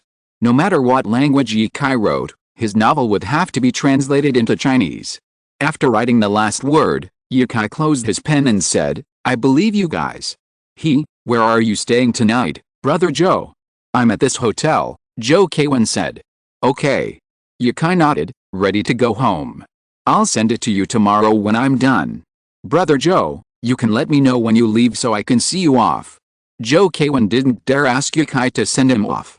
Whether he sent him off or not was a minor matter, he just had to remember to send the novel off tomorrow. "I recommend a book by an author I really like, called Blue Star Road. Drifting in the depths of the starry sea, with no idea when it will end. The search for a new home may seem like a dream, but they didn't give up. Instead, they went against the current, becoming indomitable pioneers. Even if civilization collapses, a new one will rise from its ruins." Chapter 290, Climbing the Snow Mountain. After receiving Yukafa's novel manuscript, Rip Culture launched its promotional efforts at top speed. This was no small effort. The news of the upcoming Chinese version of Harry Potter and the Deathly Hallows was everywhere, both online and offline. They were short of advertising on major TV stations. Meanwhile, after finishing the book, Yukai didn't stay home to work on the second Harry Potter book. Instead, he arranged to go on a 2-day trip with friends and then return to continue writing the second Harry Potter book. This would be just in time for Saoirse's summer vacation. June 21st, the summer solstice, was a bright, clear day. The sky seemed to have been pierced by a hole, clouds piled over the surrounding mountains, and the sun, through the central opening, cast its scorching rays with unbridled force. The road was sparsely populated. A white Tucson was driving along, and the faint sound of singing could be heard from inside. Inside were 4 people, Yukai, Sun Shuang, Zhou Sihu, and Zhou Sihu's younger brother, or cousin, named Zhou Qiao, who had just finished a college entrance exam. Sun Shuang had planned this trip, but he had delayed it for a few days to wait for Yukai. He waited until Yukai finished writing the book yesterday before setting off. They set off early this morning. Sun Shuang was driving, but the car belonged to Zhou Qiao, a brand new Tucson. The stereo was playing a viral hit on TikTok, and Sun Shuang was singing loudly while driving. Zhou Sihu, who probably didn't sleep well, was dozing off, while Zhou Qiao, his younger brother, was clinging to the front seat, watching Sun Shuang drive. This guy didn't even have a driver's license, and he already had a car. Yukai was holding his phone, researching how to climb a mountain. It wasn't just any mountain climbing, but climbing a snow-capped mountain. Their destination was Mount Segunyang, and Sun Shuang had wanted to climb a snow-capped mountain for a long time. While everyone had some free time, they arranged to give it a try. It didn't matter if they couldn't make it. Climbing a snow-capped mountain was a new experience, and Yukai loved experiencing new things. "You need to prepare a lot of things," Yukai said. He searched online for mountain climbing and learned that you need to prepare a sleeping bag, a lamp, knee pads, a climbing pick, a windbreaker, and so on. He only had some food in the car, and nothing else. As usual, Yukai also brought some daily necessities. "Let's go buy some," Sun Shuang said. "That's one of the most famous snow-capped mountains in China for mountaineering. How could they not have mountaineering gear? It's so convenient to buy there." Yes, you only know how to buy new ones. Don't you have a set at home?" "It's still unworn," Zhou Sihu complained weakly, eyes closed, still half asleep. "Well, that one's too heavy. Let's go buy new ones here," Sun Shuang said sheepishly. Zhou Qiao asked curiously, "Brother Sun, have you always wanted to go mountaineering? You've even bought a set of gear." "Yes." Sun Shuang's spirits brightened at the topic, and he told his younger brother with great interest, "Let me tell you, if I weren't so busy with work right now, maybe I could be a traveler like your brother Kai. a dedicated mountaineer. Zhou Qiao turned to look at Yikai, who was wearing headphones. He had known Yikai since school. Many girls in his class had a crush on him. He was handsome, sang well, and was a traveler everyone envied. He hadn't expected this person to be his sister's friend. When they met that morning, he couldn't believe it was real. The first stop on their graduation trip was with a renowned writer and traveler. How many people would envy him if he told them about it? Sun Xiang talked about his connection to mountaineering, but Zhou Qiao didn't listen at all. He sat back and opened his phone. He wanted to share this news with the girls in his class. Maybe he could get one or two out on the next few days. Compared to going out with them, the upcoming scenic spots pale in comparison. The car quickly exited the highway, passed Dujiangyan, and drove along a quiet provincial road. When they reached Yingxiu, Sun Xiang said, "Do you want to stop and take in the scenery?" Yikai and Zhou looked at each other, each wanting to wait for the other to speak first. Seeing this, Yikai said, "Look at you guys. I see scenery like this all the time." Zhou paused and said, "Let's just go. Just drive slowly." "I'd like to go faster," Sun Xiang sighed. As he spoke, he tapped the brakes again, and the car's already slow speed slowed to a crawl. It only picked up speed after it rolled over a dirt ridge. But acceleration was limited, as this stretch of road often encountered similar situations. Zhou laughed heartily, opening all the windows beside her. The wind rushed in, ruffling her hair, instantly waking her from sleep. She rested her hand on the window and hummed a tune. Then, her brow furrowed, she pulled out her phone and began connecting to the car's Bluetooth. "What kind of music is that? It's awful." The car then went over another slight hill, and the feeling was especially pronounced in the backseat, where the shaking was almost unbearable, proving the road's rigors. Yikai fastened his seatbelt and opened the window, looking out the long stretch of road ahead. Is this the massage road? Perhaps because this area is located in an earthquake zone, the road is so shaky that driving on it feels like a massage, hence the name, Massage Road. To see the true beauty of Mount Segunyang from Chengdu requires this kind of hard-working spirit. What is a massage road? Zhou Qiao asked.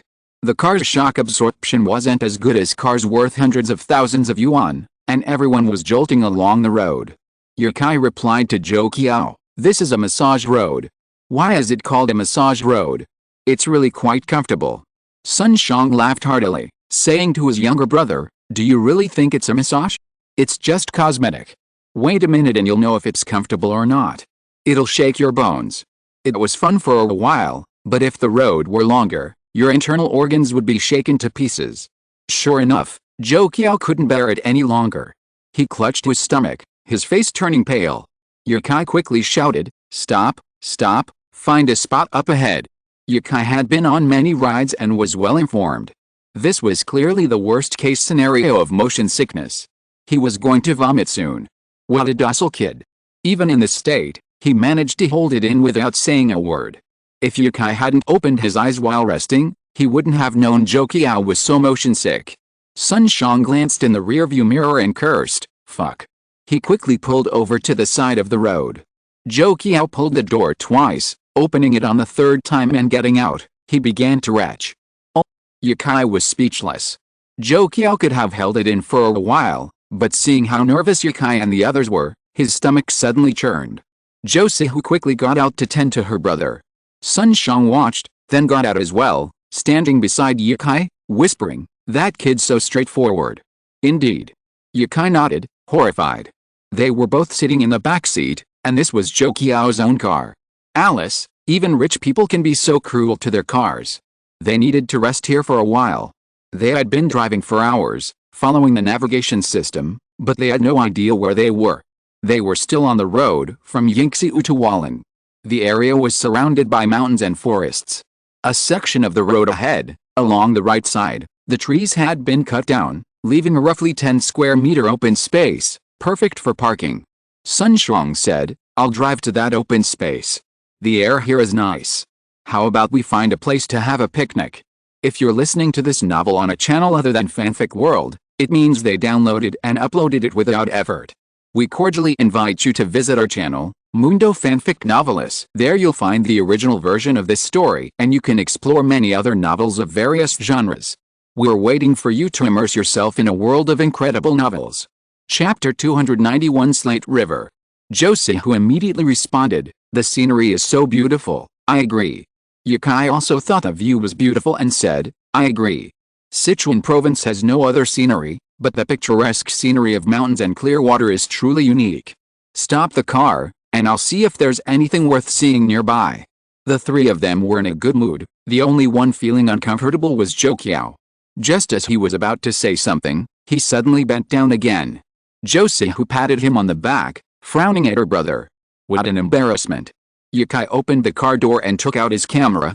Sun Xiang also got in and prepared to drive to the front. The small platform that had been cleared must have been a special place for the villagers to pass each other, enough to park 2 or 3 cars.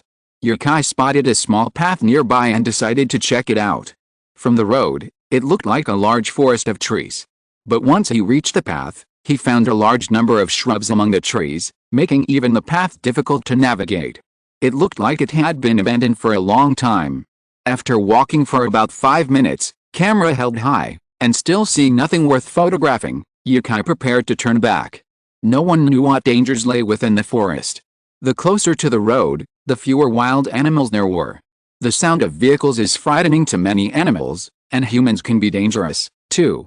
These days, wild animals tend to run away from people. Once you're away from the road, in the forest, where the din of car engines and horns is silenced, the animals are more numerous, and the dangers increase. Yukai was about to turn back, but then he faintly heard the sound of running water, prompting him to go a little further and see if there was a good spot for a picnic. He had packed plenty of raw food in the car, and a place to start a fire would be even better. His phone suddenly rang in his pocket. It seemed to be Sun Xiang calling. Sun Xiang. Yes, what are you doing? Come over and eat. It's where we parked. Yukai walked a few steps further, and the trees began to thin out. A winding stream flowed from the distant mountains, curving directly in front of him and flowing downstream to the left.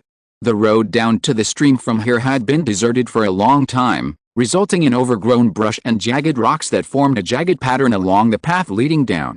The stream was fast-flowing but shallow, and the blue stone beneath the water had been washed clean, appearing to be only a dozen centimeters thick. There was an open space by the water, large enough for 3 or 5 cars to park side by side. The ground was pebbled with white plastic bags and bamboo sticks, suggesting someone had enjoyed a barbecue there before. Hello? Can you hear me? Where have you been? Is there no signal? Yes, Yukai said. He had just been struck by the scenery and for a moment had lost consciousness, forgetting he was still on the phone. You come over from the path I just came in. There is a river here. It seems very interesting. There is also a large open space. Forget it, I'll come back to get the grill, and we'll come over to have a barbecue. There's a river here? Forget about barbecuing. There's a grill but not enough seasoning. How about this, you should come back and help us get some things, and we'll go to the place you mentioned to eat. Sun Xiang agreed without much thought. He believed in Yukai's vision. If Yukai said the scenery was beautiful, then it must be beautiful, even though sometimes he couldn't appreciate it himself. But he really didn't want to eat on the side of the road. There were a lot of cars passing by on this road. Some people would honk their horns after seeing them setting up their food here. They had no sense of public morality. After hanging up the phone, Sun Xiang said to his wife, "Pack up your things." Yukai said the scenery inside is nice. Let's go eat inside. It's too dusty here. Josie, who immediately got up to clean up. She was fed up with those people honking their horns. Let's go to the woods. Zhou stood up reluctantly and reminded, there are so many trees here, will there be snakes? Why don't we just eat here? We'll leave after we finish eating anyway. What are you talking about? If you want to go, go. If not, just stay in the car.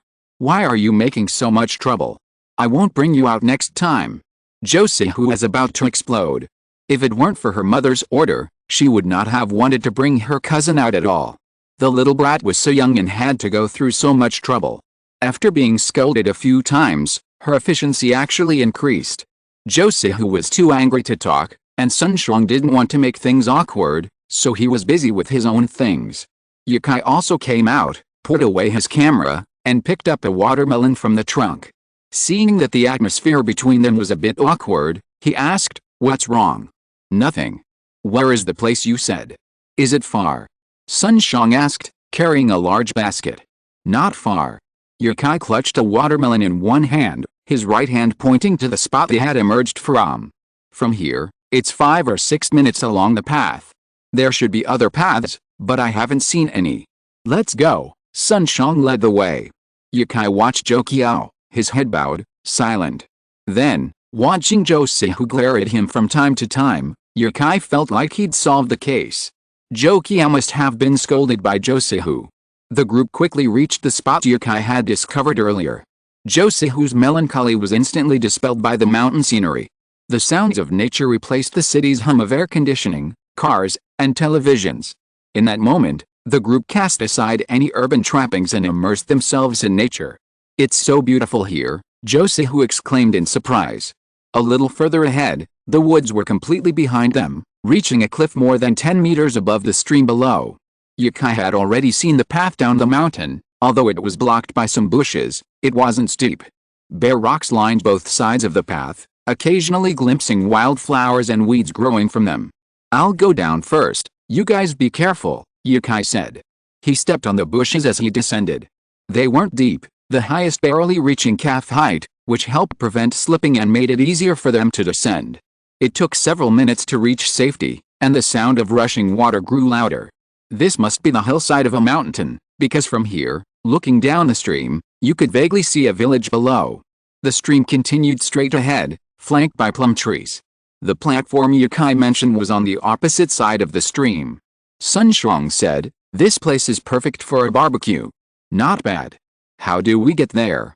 "Let's walk over there," Yukai said with a smile, already taking off his shoes. The stream was only a dozen centimeters deep, with stone slabs underneath. The water was clear, and though it was fast, it was too shallow to wash away fish, but certainly not humans. Yukai placed his shoes and socks on this side of the stream and stepped into the water. A cool feeling instantly wrapped around my hot feet, then spread throughout my body, and I felt the temperature around me drop. Chapter 292 Teoj. The current slammed against his feet, creating a U-shaped wave at his ankles that crept up to his calves. Yukai's trouser legs weren't rolled up very high, and they were quickly soaked. The others had no such concerns. They were all wearing shorts, so they could just take off their shoes and get in. Sun Shang groaned exaggeratedly after entering the water, exclaiming, "How comfortable is that? If we built a tourist area here, it would definitely be packed with tourists." "Sell some water guns, tisk tisk." Zhou Sihu warned, "Be careful not to fall, the rocks are slippery." Actually, it wasn't that bad. Barefoot wasn't much of a risk of slipping. In places like this, wearing shoes would have made it easier to fall. The stream wasn't very wide, only 4 or 5 meters at its widest point. The clearing was probably part of the stream, now that the water had shallowed, leaving it empty. When Yukai arrived, he placed the watermelon in the water, securing it with rocks, then gathered up the plastic bags and bamboo sticks on the ground and placed them in a bag. These people have no regard for the environment at all. After picking up the trash, they looked back to see the people still having fun on the water. The items were placed by the river. Yukai opened them and found drinks, a McDonald's roast chicken, fries, hamburgers, sliced pig ears, and a small bag of dried chilies. Inside the paper bag was a duck neck. Underneath it lay duck bones and wingtips. Judging by the bag, it must be from Zhou Heiyam. Yukai pulled out a disposable glove and began eating the duck neck, saying to them, "You pack so much? Just for the journey." Mount Saguniang wasn't far from Chengdu. If they left in the morning, they could arrive around 2 or 3. That was why they hadn't taken the highway. They wanted to eat a meal along the way. It was only for one meal, but they had so much. The duck neck alone was probably 50 or 60 yuan, not to mention a large roast chicken, chicken legs, and hamburgers, enough for a whole day's rations. They had to go to town for dinner. It was impossible to go up the mountain so late at night. If you can't finish it, keep it. It won't go bad in a day. Zhou Sihu said. She bought these things. Just like Yukai's habit, she was afraid of not having enough when buying things, not too much. Anyway, these things were not valuable. Altogether, they were only a little over 300. Yukai bit the duck neck, put the gloves aside, and walked back to the river. Standing in the stream, it was as if he was shrouded in an invisible barrier. The outside world was scorching, while here the clouds were light and the breeze was cool. The ancients said that in spring, People go outing, and in summer, people tread water. If treading water is so fun, who wouldn't love it?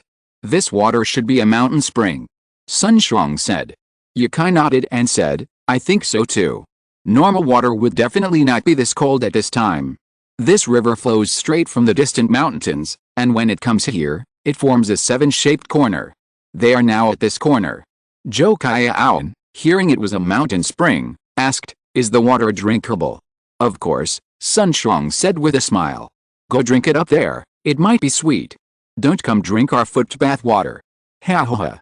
Yukai and Josie, who both laughed. After playing in the water for a long time, they finally returned to the platform. Yukai's gloves had blown away, so he grabbed a new pair. Josie, who suddenly said, Would you like to dance too? You can do that. Yukai asked. Sun Xiang boasted proudly, even though Sihu only studies singing, she's also very good at piano and dancing. She's definitely going to be a big star in the future. Josie, who secretly pinched Sun Xiang and, with a slightly red face, walked back to the river's stone slabs. The largest slab was over 2 meters long and wide. The stone was uneven, making it difficult to slip, and it was relatively flat, unlike the others, which were tilted. It was perfect for dancing. Yukai had found this slab, having previously danced jazz on it. I wouldn't dare tap dance here. While the current won't knock you over, don't try to get yourself killed. Don't be fooled by the way those tap dancers on TV always keep one foot on the ground. In reality, both feet are off the ground for a long time during tap dancing. That's why they appear to be as light as a swallow. But in this river, being light as a swallow isn't what's needed, it's what's needed. Otherwise, you'll be swept away if you dance too many times. Josie, who comes from a wealthy family. She's been learning piano since she was a child and has always been an artistic young woman. Sun Xiang had previously arranged a song for her with Yukai, but Yukai hadn't written it yet. He wanted to write a song in the style of ancient Chinese music, similar to the one he'd written for Rain Shatters Jiangnan. Yukai felt that Josie was well suited to this style. Unexpectedly, he encountered another surprise. Josie could actually dance a classical Chinese court dance. Occasionally, she'd step on the water, deliberately flat on her heels. The water splashed and flew everywhere. At this moment, Yukai felt as if there was a song playing in his heart. He really envied Sun Xiang. With such a wife, what else could a husband ask for? He turned his head to look at Sun Xiang. The guy was overjoyed and shouted, It's so beautiful, awesome. Josie rolled his eyes at Sun Xiang, as if he thought he was too vulgar, but her eyes were full of affection, which made Yukai instantly turn into a sour person and instantly felt that the chicken leg was not fragrant. So full.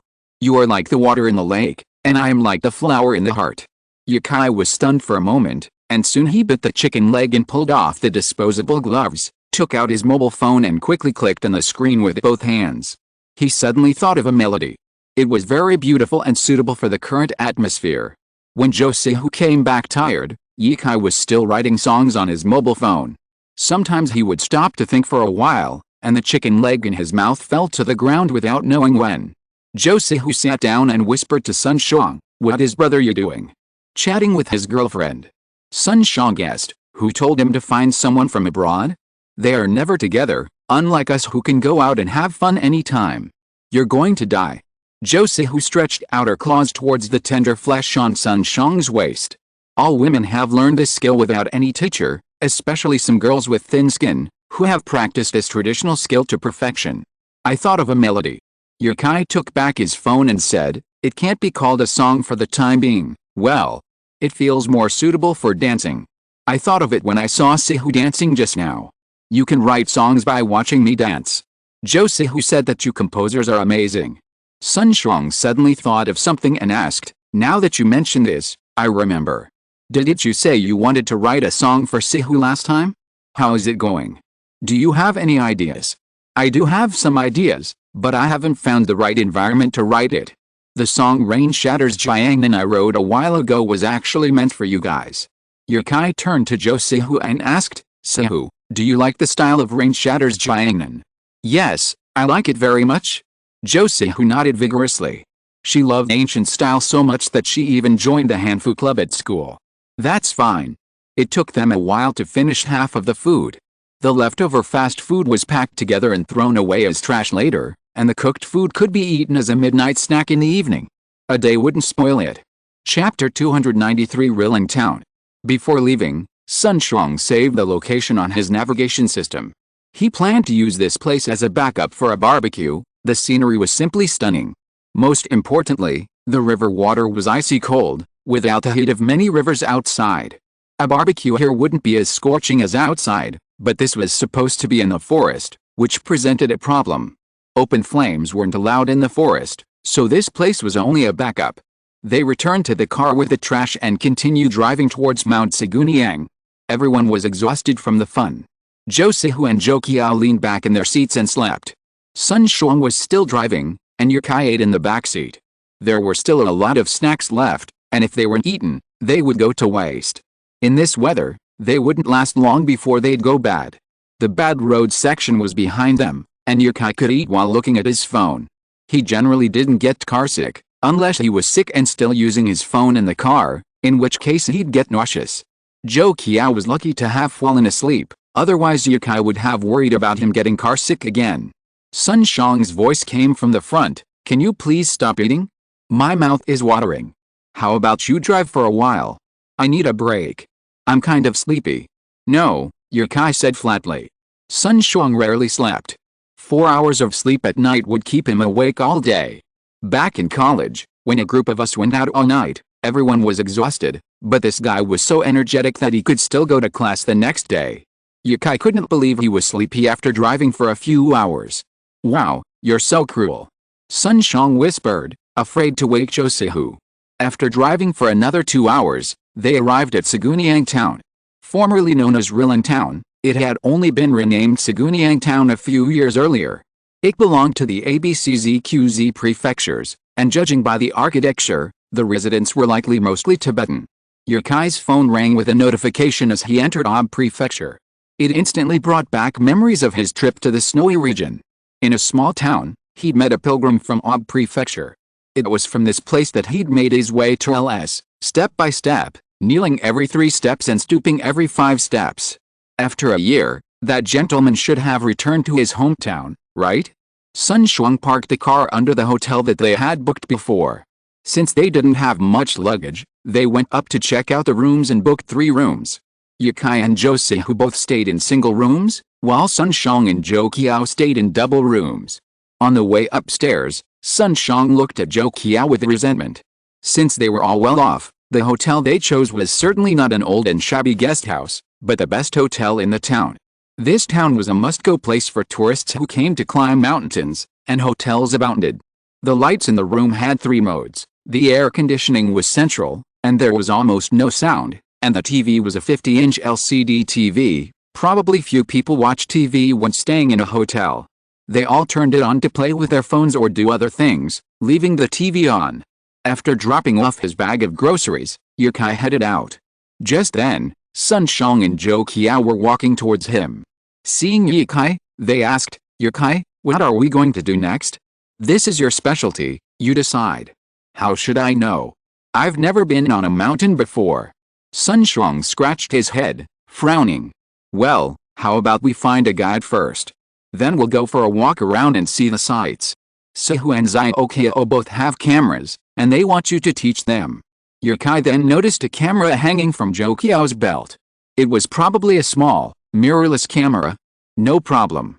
As he spoke, Zhou Sihu closed the door and emerged, dressed in blue jeans, a white shirt, a blue vest, and a white sun hood. Around her neck hung a large DSLR camera, a professional Nikon. It looked heavy. Yukai had given up on carrying such bulky cameras on his trips. These were better suited for things like wedding photos. Just like this recent mountaineering trip, 2 days of continuous travel were incredibly tiring. Carrying a bulky DSLR without a healthy body? Only those who tried would know the feeling.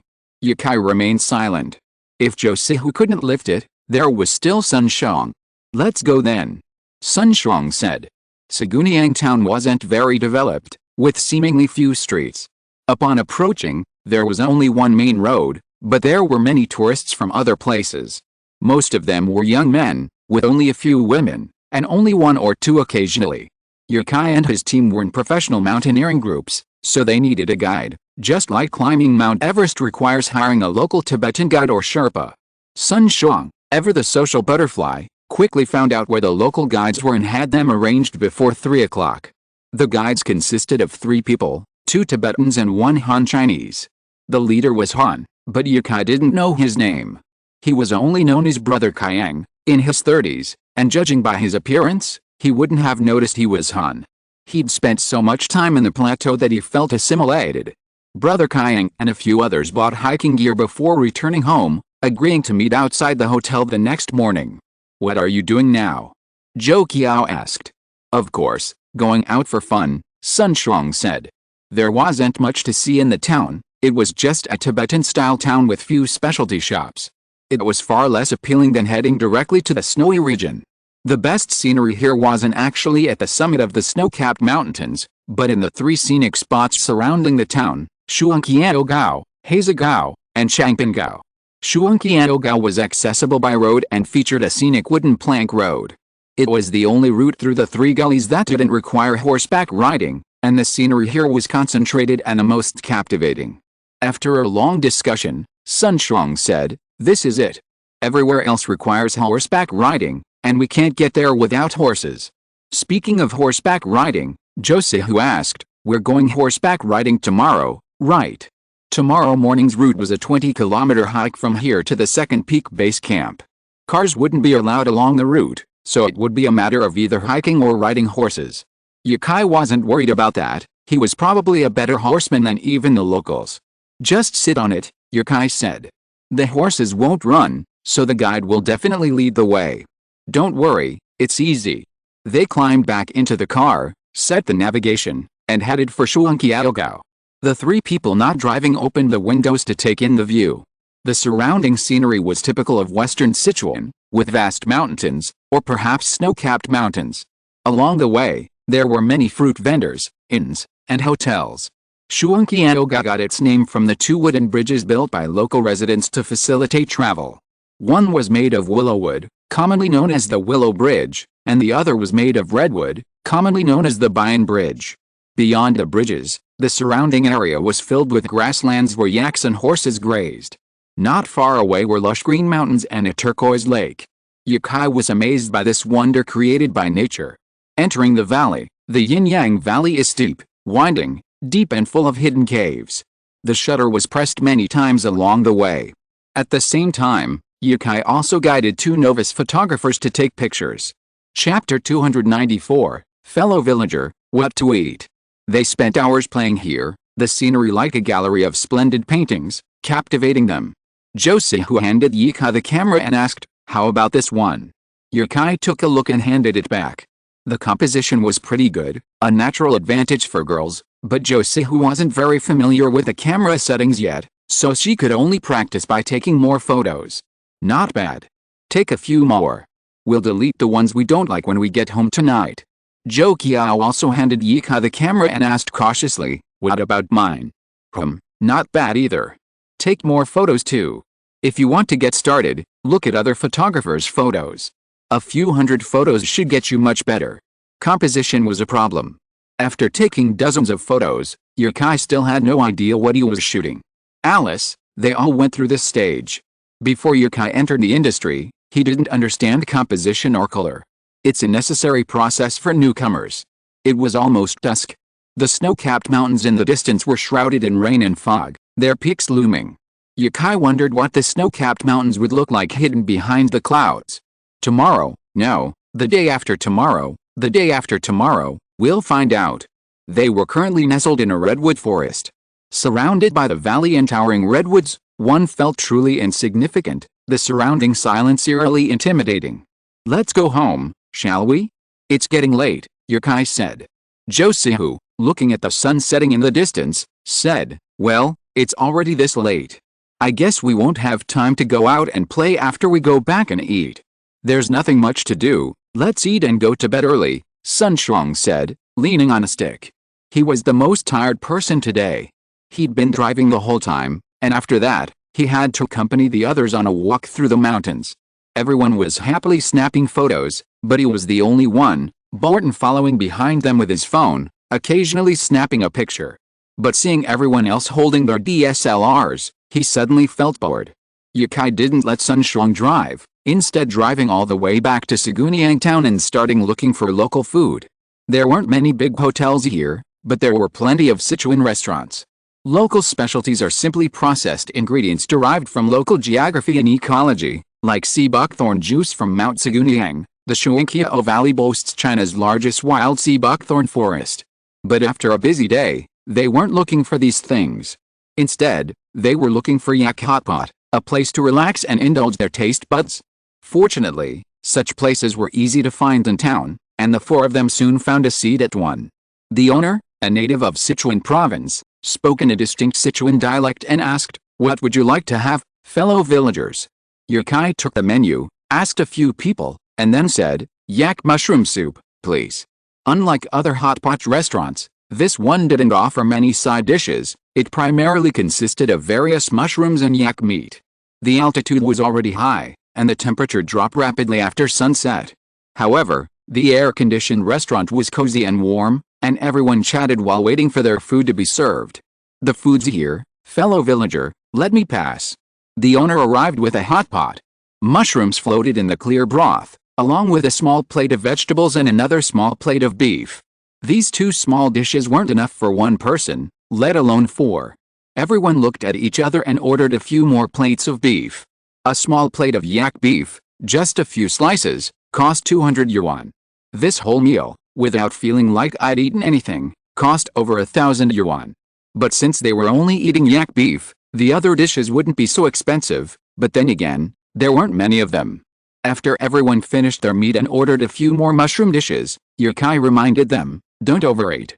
This is already a plateau, so it's best not to overeat. By the way, are you experiencing any altitude sickness?" Everyone shook their heads. After a moment, Zhou Qiao hesitated and said, "My head feels a bit uncomfortable, but it doesn't seem to affect me much. No dizziness or pain." "Go to bed early tonight," Yerkai said, helping him pick up some food. "Eat more vegetables and drink more water." Zhou Qiao said sweetly, "Thank you, Brother Yi." After dinner, they drove back to the hotel. Everyone went to bed early in anticipation of the long day's hike. The altitude here is relatively low for a plateau, and a day of acclimatization is essential for climbing. This is why almost all climbers stay the night. The next day, breakfast was at 6 a.m. Because of the long rain the previous night, the mountain tops were blanketed in white. It resembled the misty pines of winter, with clouds and mist rising from the mountains, creating a fairy-like atmosphere. After dinner, Yerkai stopped by the road to snap a photo. The photo still captured the surging clouds, a magnificent sight. After eating and waiting for over 10 minutes, the guide arrived. Sun Shang quickly asked, "Brother Kayang, have you eaten yet?" "Yes, I have. How about you guys?" "We've eaten too." Brother Kayang pointed to the horses outside and said, "Put all the things you bought yesterday on the horses. Then each of you pick a horse. Girl, you sit on the second one from the back, it has the best temper." Brother Kayang was wearing a red suit that looked like it had 3 layers. Yerkai finished unloading his things and put on his windbreaker. Learning from these experienced people is a surefire way to go. Climbing onto the horse, Yerkai squeezed the horse's belly and said, "Gee." The horse began to walk slowly, without any hurry, unlike the horses Yerkai had ridden on the grasslands before. Brother Kayang noticed Yerkai's riding posture and asked, "Have you ever learned to ride a horse?" Yerkai said proudly, holding the reins, "I got lucky and won first place in the non-professional category in this year's Eid horse race." "Wow! That's impressive!" Brother Kayang exclaimed in amazement. In all his years as a tour guide, he'd never seen a tourist who could actually ride a horse, let alone one who had won a championship in a grassland horse race. The others stared at Yerkai in disbelief.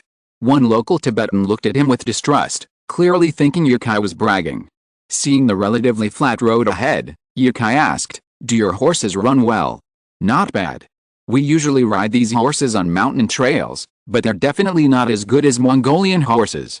Our local horses are better suited for carrying loads. As long as they can run," Yerkai said with a smile. Then, he flicked the reins and shouted, "Go!" The horse actually broke into a gallop, charging ahead and accelerating, leaving the group behind in a flash. Seeing this, Brother Kayang shouted, "Come back.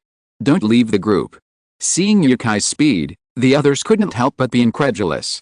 If he could ride such a stable and fast horse like this, Then perhaps he could win a championship on a faster grassland horse.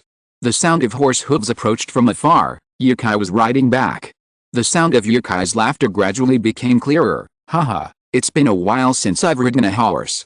I'm a little excited now. Sorry. The horse he sat on also neighed and trotted happily. Chapter 295. Buy a few bottles of Kinyu. Mount Siguniang isn't a single mountain, but rather 4 peaks arranged in parallel. From right to left, they are Dafen, Erfen, Sanfen, and Yeomifen. However, their names don't indicate their steepness. On the contrary, Dafen is the lowest of the 4. From Dafen, far right, to Yeomifen, on the left, the climb is like a staircase, ascending from low to high. Yukai and his group were targeting the second peak, choosing it at 5,276 meters, a decision carefully considered for their physical condition. Among entry-level snow-capped mountains, the scenery at the second peak offers excellent value. As they rode, the nearby mist dissipated after sunrise, but the distant peaks still clung to clouds, like white ribbons draped around a fairy. The cloud-shrouded peaks, layered one after another, rivaled each other in beauty. The gentle breeze propelled the horses forward, and before they knew it, they were almost celestial. This path was essential for mountaineering. Some rode horses, while others walked with sticks, with horseback caravans following behind the hikers. If they couldn't walk anymore, they rode horses, each costing 200 yuan. Sun Shuang suddenly pointed to a distant peak and said, Yikai, that's Yeomai Peak. The clouds have dispersed. Indeed, Yeomai Peak's summit had appeared in the distance, and Yukai instinctively grabbed his camera to take photos. Sun Shuang, seeing this, shouted, "Quick, take a few pictures. Don't I look handsome on horseback?" He had also discovered the joy of not having a camera with him, and throughout the journey, he kept asking the 3 people to take pictures of him riding. Holding his straw hat, Sun Shuang captured a bright, sunny smile in the photos. This guy. Yukai looked at the photos and clicked save. They rode on horseback for a whole morning, the sky growing bluer as they reached more secluded areas. The clouds were finer, unlike the massive clouds seen on the grasslands and inland areas. The horses brought everyone to a small platform with difficulty.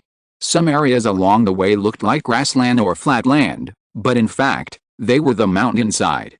They were climbing up Mount Siguniang. "This is Cheoshenping," Brother Kayang said, reining in his horse. His pause caused the horses behind him to stop on their own. "This is also the last place with a signal. Let's all rest here." Sun Shuang carefully jumped down from his horse's stirrups, plopped down on the grass, and said, "It's more comfortable to sit on the ground." "Brother Kayang, what's the altitude here?" 3,633 meters. Just then, a group of hikers approached, their knees covered in mud.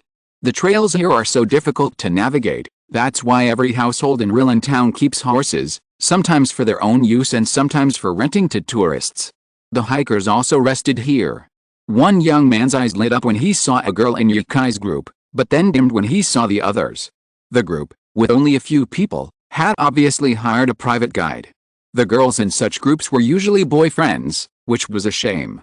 But he still approached them, saying, "Are you guys going hiking? Get lost."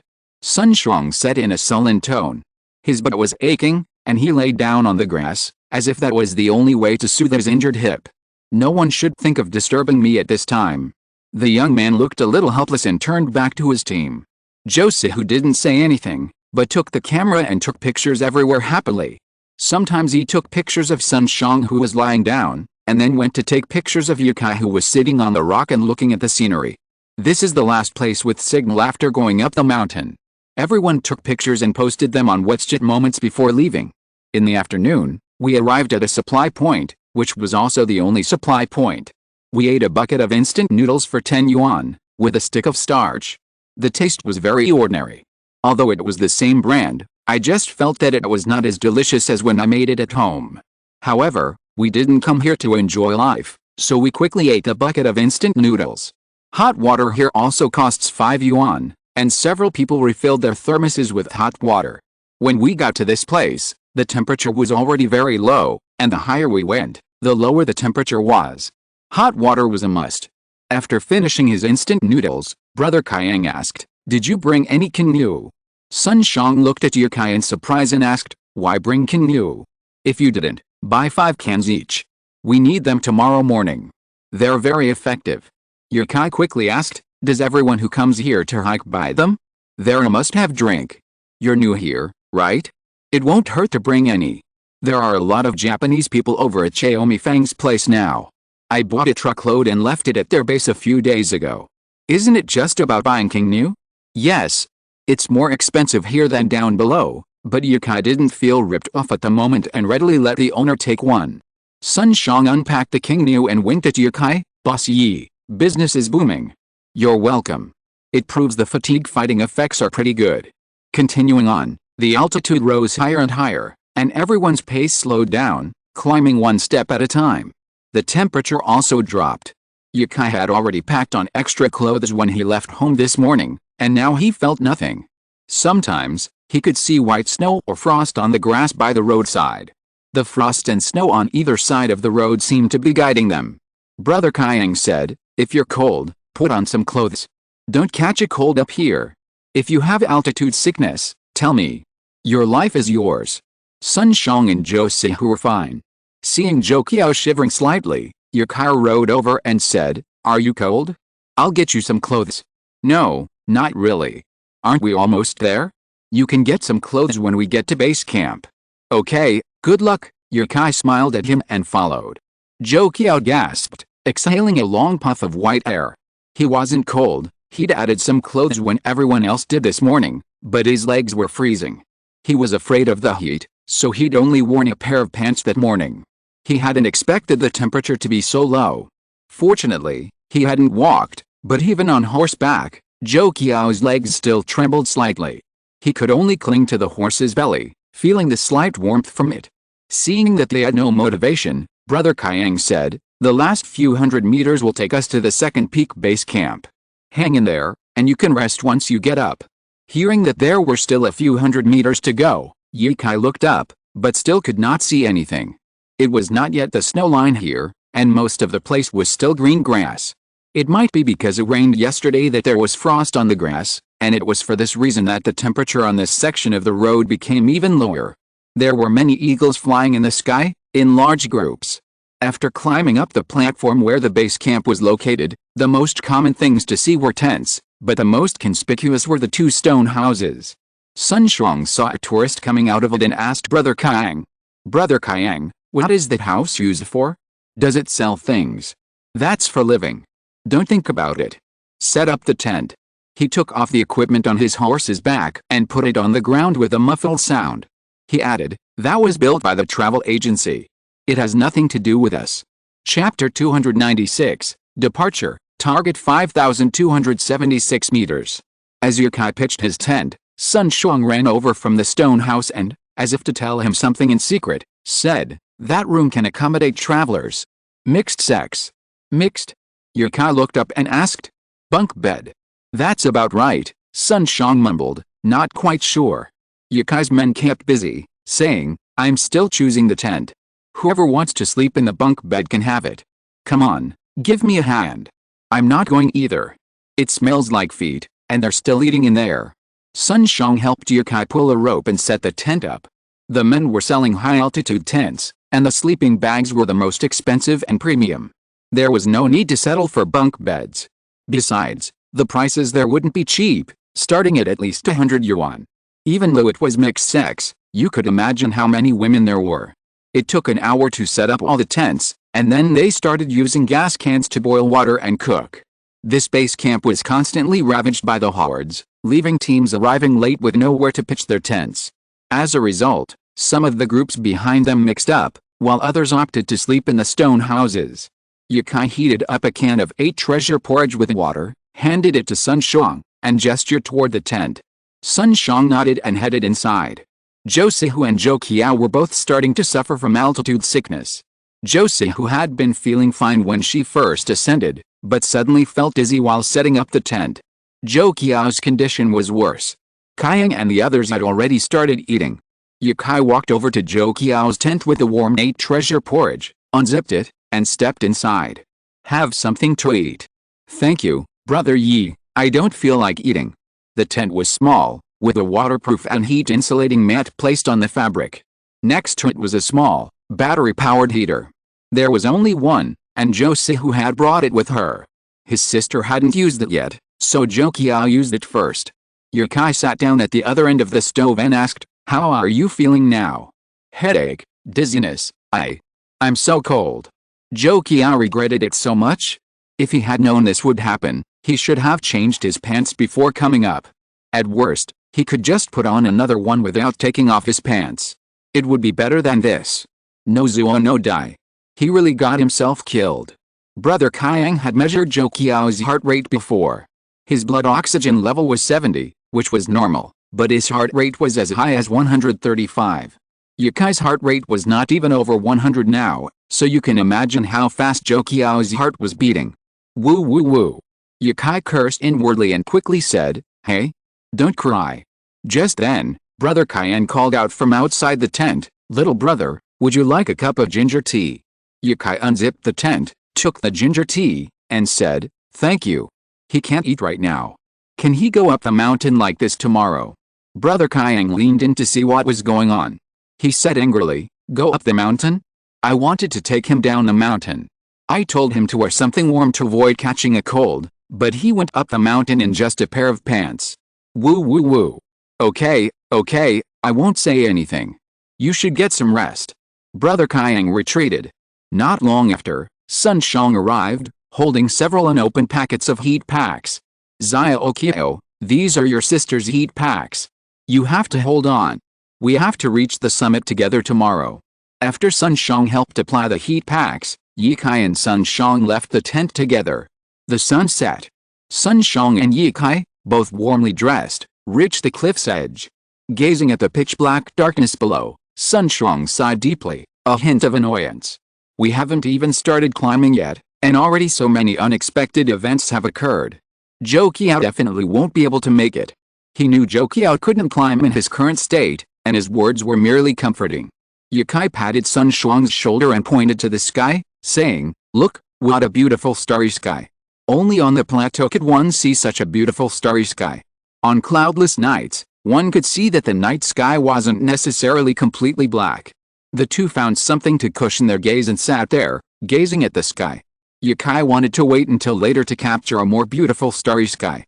Sun Shang, simply having nothing else to do, said he was very sleepy, but he didn't want to sleep at all, so he followed Yukai. The water boiled, bubbling. Sun Shang made 2 buckets of instant noodles for their dinner. They still had 8 treasure porridge left, which Yukai planned to save for tomorrow's climb. Time passed slowly, and Yukai shivered with cold. Sun Shang had long since given up and gone back to sleep in his tent. But Yukai wasn't alone.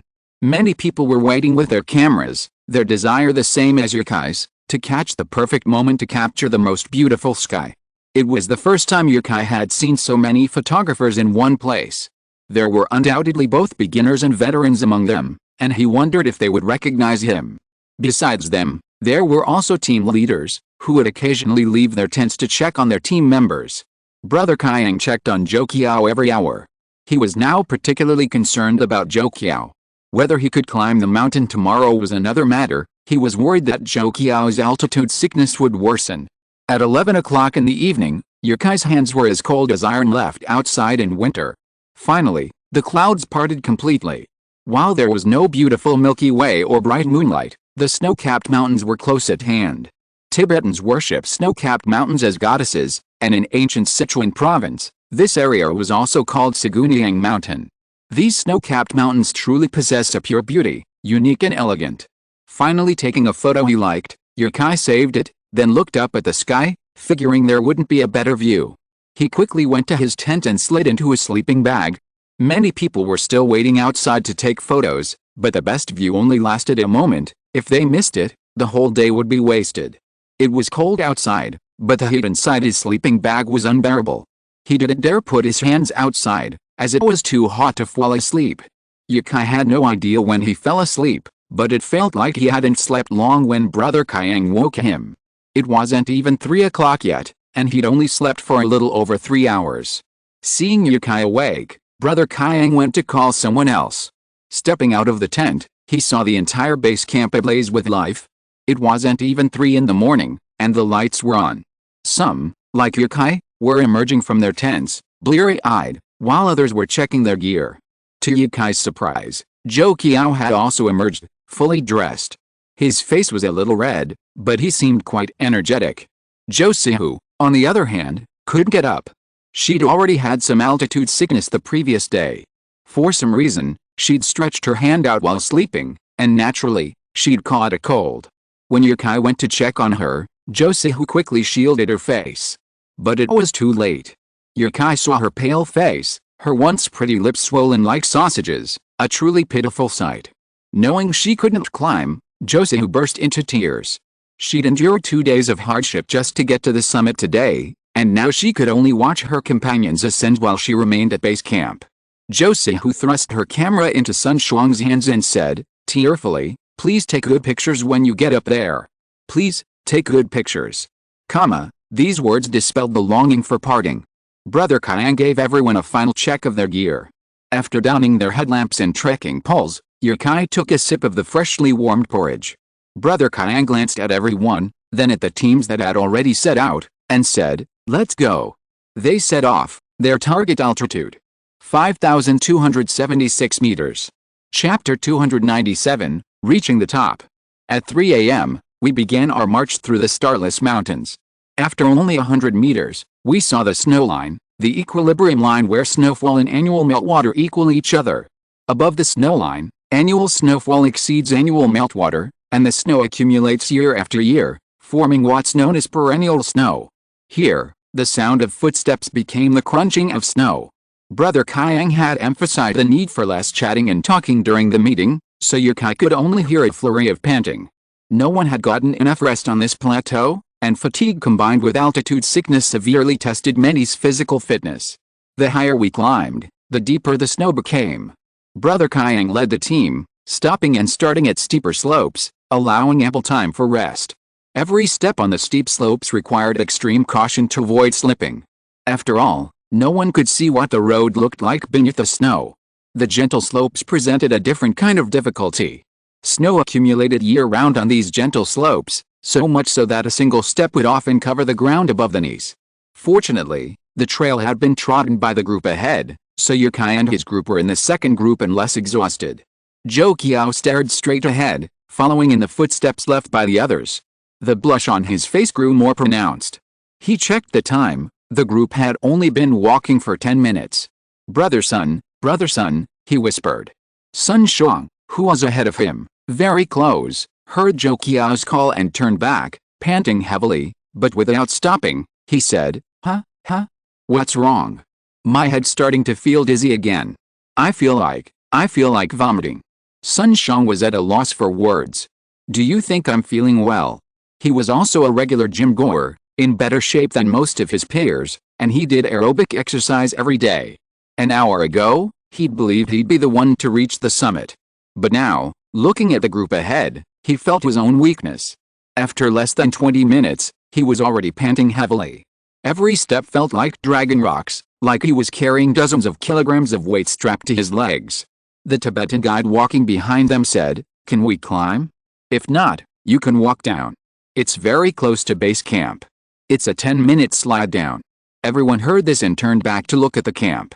The light from the camp was clearly visible, and it seemed that many people were standing in the light, watching the climbing team. Yukai thought for a moment that Zhou Sihu was there, but his vision quickly blurred. The lack of oxygen at high altitude also caused Yukai's body functions to decline rapidly. Yukai turned around and continued walking behind Brother Kayang. This climb to the summit was different from everyone's plan. Yukai and Sun Shuang had been confident that climbing a peak over 5,000 meters would be a piece of cake. But the actual situation was far more difficult than they had expected. However, no matter how difficult it was, Yukai had only one thought in his mind: he must reach the summit, he must conquer the snowy mountain. No matter what, he never considered giving up. Sun Shuang touched the camera hanging around his neck and followed the team without looking back. It was so dark that the moonlight seemed to barely reach this spot. The only visible light source was the small beam of light above his head. Suddenly, Yukai's eyes were dazzled by the light of others. He stood there for a moment, then finally made out the light coming from the opposite direction. Someone had given up. 2 people, a man and a woman, the woman sobbing faintly. They descended slowly, all their strength concentrated in their upper body, pulling at the rope step by step. Their feet were completely powerless, perhaps due to an injury. Only after they passed him did Yukai look up. There were over 30 smallites in total, meaning there were about 30 people attempting the summit this morning. Nearly half had encountered various unexpected circumstances the previous night and opted to remain in camp, unable to climb. Meanwhile, Brother Kayang, who was walking ahead, stopped again, panting, waiting for his teammates, who were already far behind. Sun Shengli and his group were over 10 meters away, while Zhou Qiao and the two guides at the end of the group were about 30 or 40 meters away. "You're doing great," Brother Kayang praised. "Is this really your first time climbing? You seem to be doing it with ease. You have a good chance today." "It's my first time, maybe I'm in good shape." Yukai also stood to rest. The cold wind from the high mountains whipped at his face, leaving a fine layer of frost on the hairs on his face. The climbing group was so long that it was difficult to see the light ahead. Although the weather was cold, Yukai didn't feel cold at all, but rather warm. Yukai attributed it to the fact that he had been hiking all the time. Every step on this plateau was like sprinting dozens of meters in the interior, which was extremely stamina-consuming. No wonder climbing requires several bottles of kinyu. It's very effective for replenishing energy, and the ingredients in it can also boost one's spirits.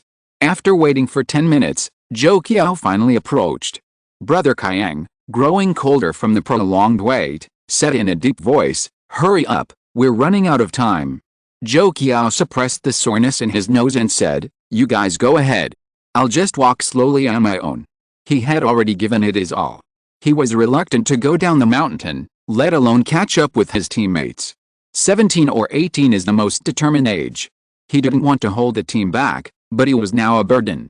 If they kept waiting like this, no one would reach the summit today. Brother Kayang said, "No, the team can't be separated."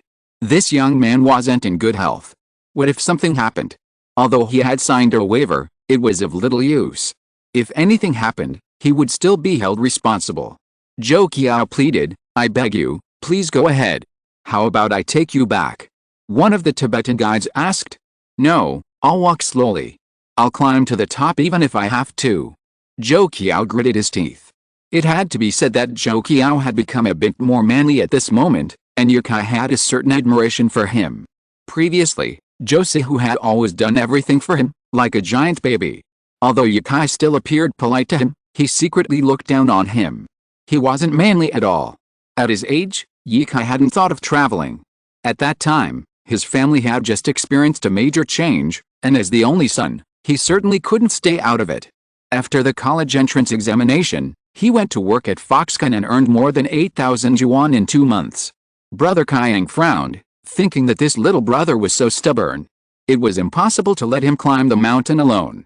For him, whether he could climb the mountain or not was not important at all. He had already climbed higher mountains than this one. This trip was purely a mission. But if something happened to the team, the responsibility would be borne by himself. He glanced at the rest of the people, pointed at a Tibetan and said, "Nima, you follow behind him, little brother, walk slowly, don't be in a hurry. If the altitude sickness is serious, go down the mountain, don't force it." If you're listening to this novel on a channel other than Fanfic World, it means they downloaded and uploaded it without effort. We cordially invite you to visit our channel, Mundo Fanfic Novelis. There you'll find the original version of this story and you can explore many other novels of various genres. We're waiting for you to immerse yourself in a world of incredible novels. Chapter 298, Summit 2. There were 6 of them climbing, but 3 of them were guides. They had ample manpower, so it wouldn't be a problem to assign one person to look after the young man. With Zhou Qiao free to move, the group's pace suddenly increased. Walking on such a high mountain was already difficult enough, but everyone was also carrying heavy bags containing oxygen. On a mountain like this, oxygen is life, and it's absolutely essential. Yukai said to Sun Shang, who was already seeing stars, "Can you let me hold your camera?" Sun Shang instinctively hugged the camera, protecting it, and said, "I'll hold it myself." "What's going on up there? Why aren't we moving?" Brother Kayang said, "The pass is up ahead. We're waiting for sunrise." "It's almost sunrise already?" Sun Shang asked in surprise. He had always felt that time was passing slowly. When he first set out, every time he checked the time, each second felt like a minute. But as the desire to climb grew stronger, he realized that sunrise was approaching so soon. He glanced down the mountain, but it was the darkest time before sunrise, and Sun Xiang could see nothing. Brother Kayang breathed a sigh of relief, saying to them, "We've made it this far before sunrise, proving we've managed our time well." Holding his camera, Sun Xiang smiled with relief. Yukai began photographing the mountain. Before the sun appeared, it was completely dark below, impossible to see a thing. But looking up, he could faintly make out the mountain's outline.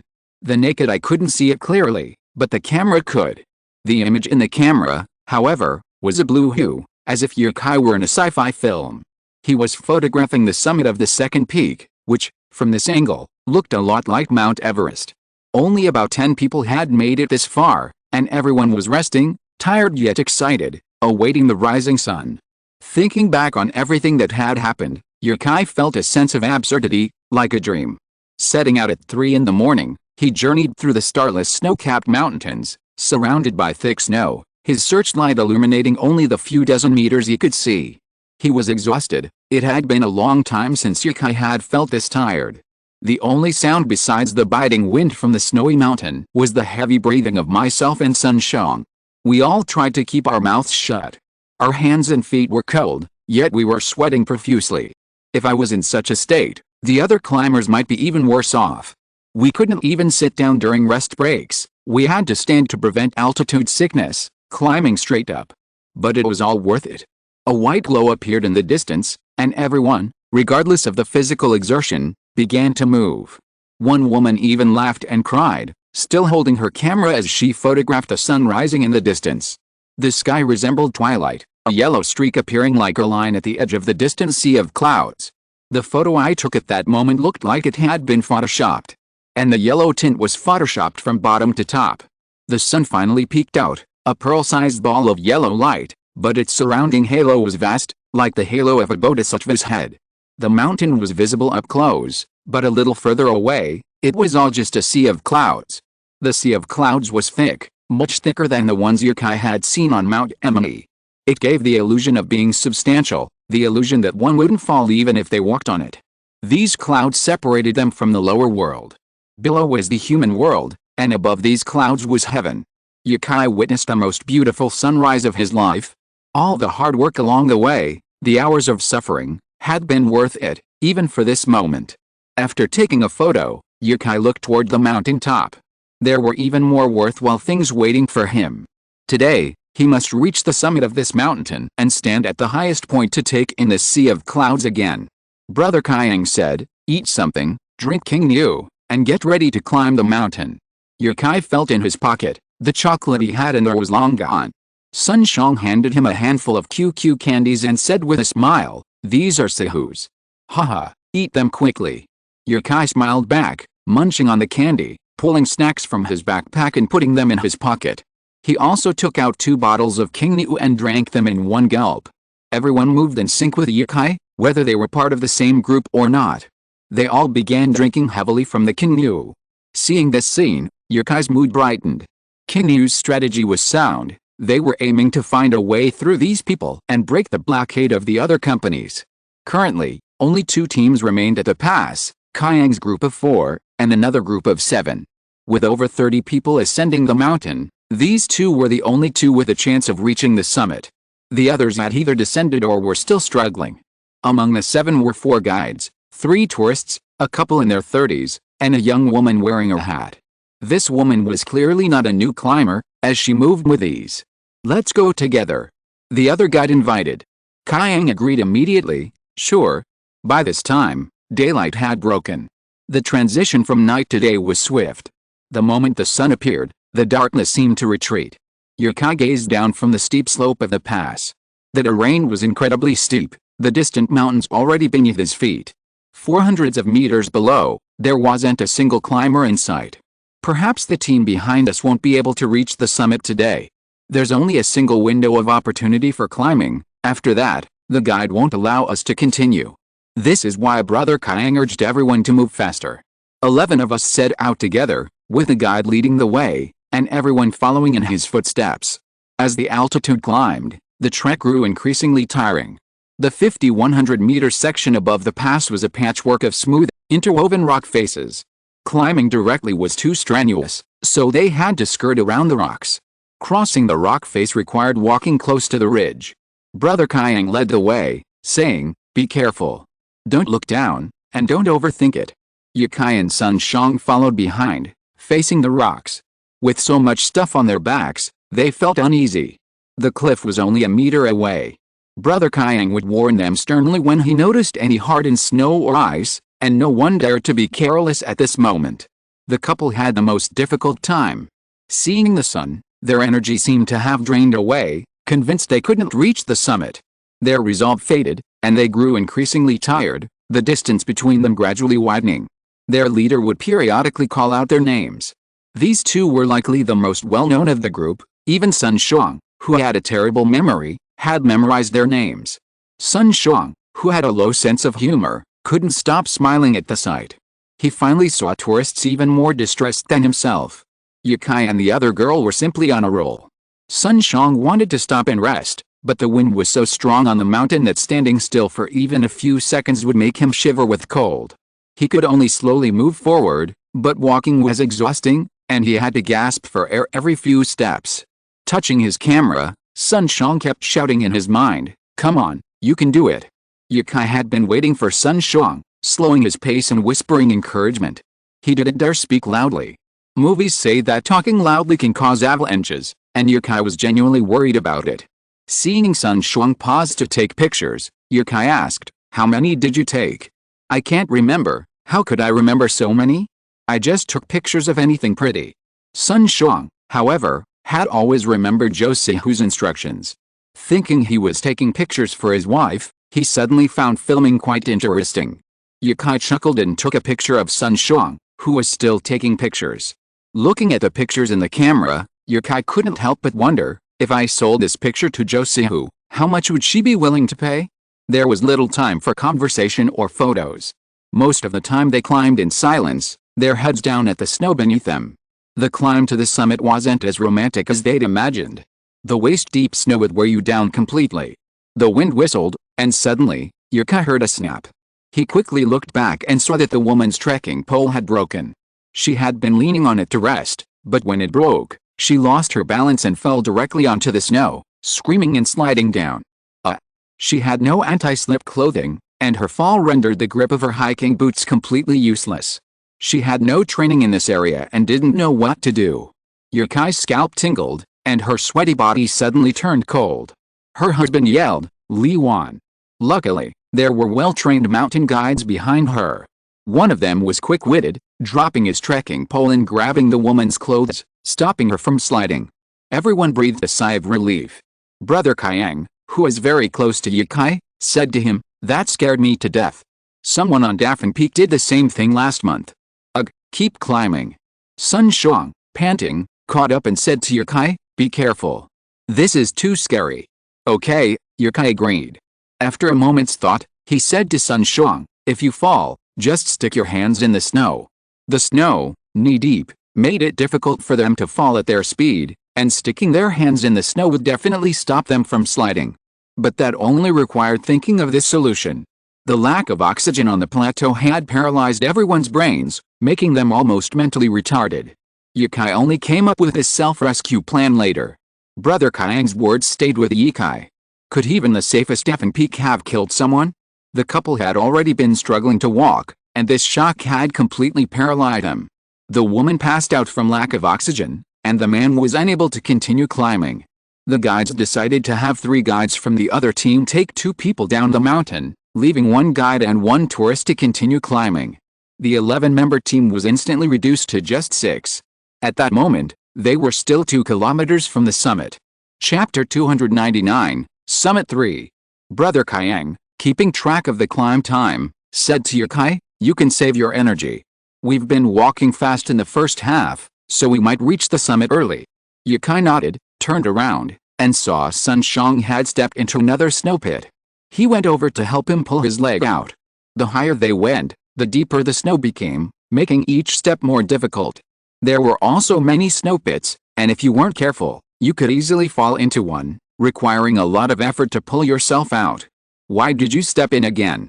Use your trekking pole more often to find the way, Yukai said. Sun Xiang sighed and waved at Yukai. Let's go. I'll be careful. He knew to use his trekking pole, but without anyone to talk to him, walking felt like a dream. His mind was wandering, and his strength was elusive. Only when he stepped into a snow pit did he regain consciousness. After another half hour of walking, the summit was in sight. The slope was now just under 30 degrees, becoming increasingly gradual as one approached the summit, but walking was slow. Each step covered a much smaller distance than a normal walk, and Sun Xiang needed to breathe after every few steps. He already needed an oxygen tank. There were only 6 people preparing to reach the summit, 3 guides and 3 tourists. While Sun Xiang wasn't the weakest among them, he had no mountaineering experience, so he was exerting the most energy. The girl was a returnee, having enjoyed mountaineering while abroad. After returning to China, she worked in Chengdu and had even climbed snow-capped mountains over 6,000 meters above sea level. The 5,000-meter peak on the second peak was probably just daily training for her. The wind grew stronger the higher they climbed. Nothing could shield them from the frigid wind, and the surroundings were so empty that Yukai felt as if he were level with the sky. The summit was within reach, only a few hundred meters away.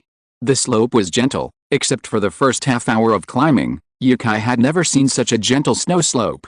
This slope, this distance, would have taken Yukai a minute to reach inland, but here it took at least half an hour. Braving the freezing cold and snow, surrounded by a vast expanse of white, there seemed to be a sense of endless frustration. The strong wind blew the snow from the ground into a flurry, sending it flying in all directions.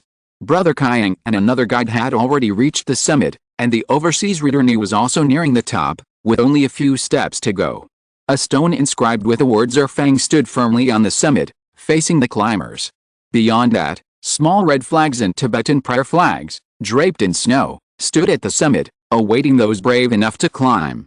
Finally, after nearly 5.5 hours of climbing, Yukai reached his first snowy mountain summit. The summit was only the size of 2 or 3 ping-pong tables. Brother Kayang sat on the ground to rest, drinking hot water from his thermos. The girl stood in front of the stone tablet, observing the others who had already reached the summit.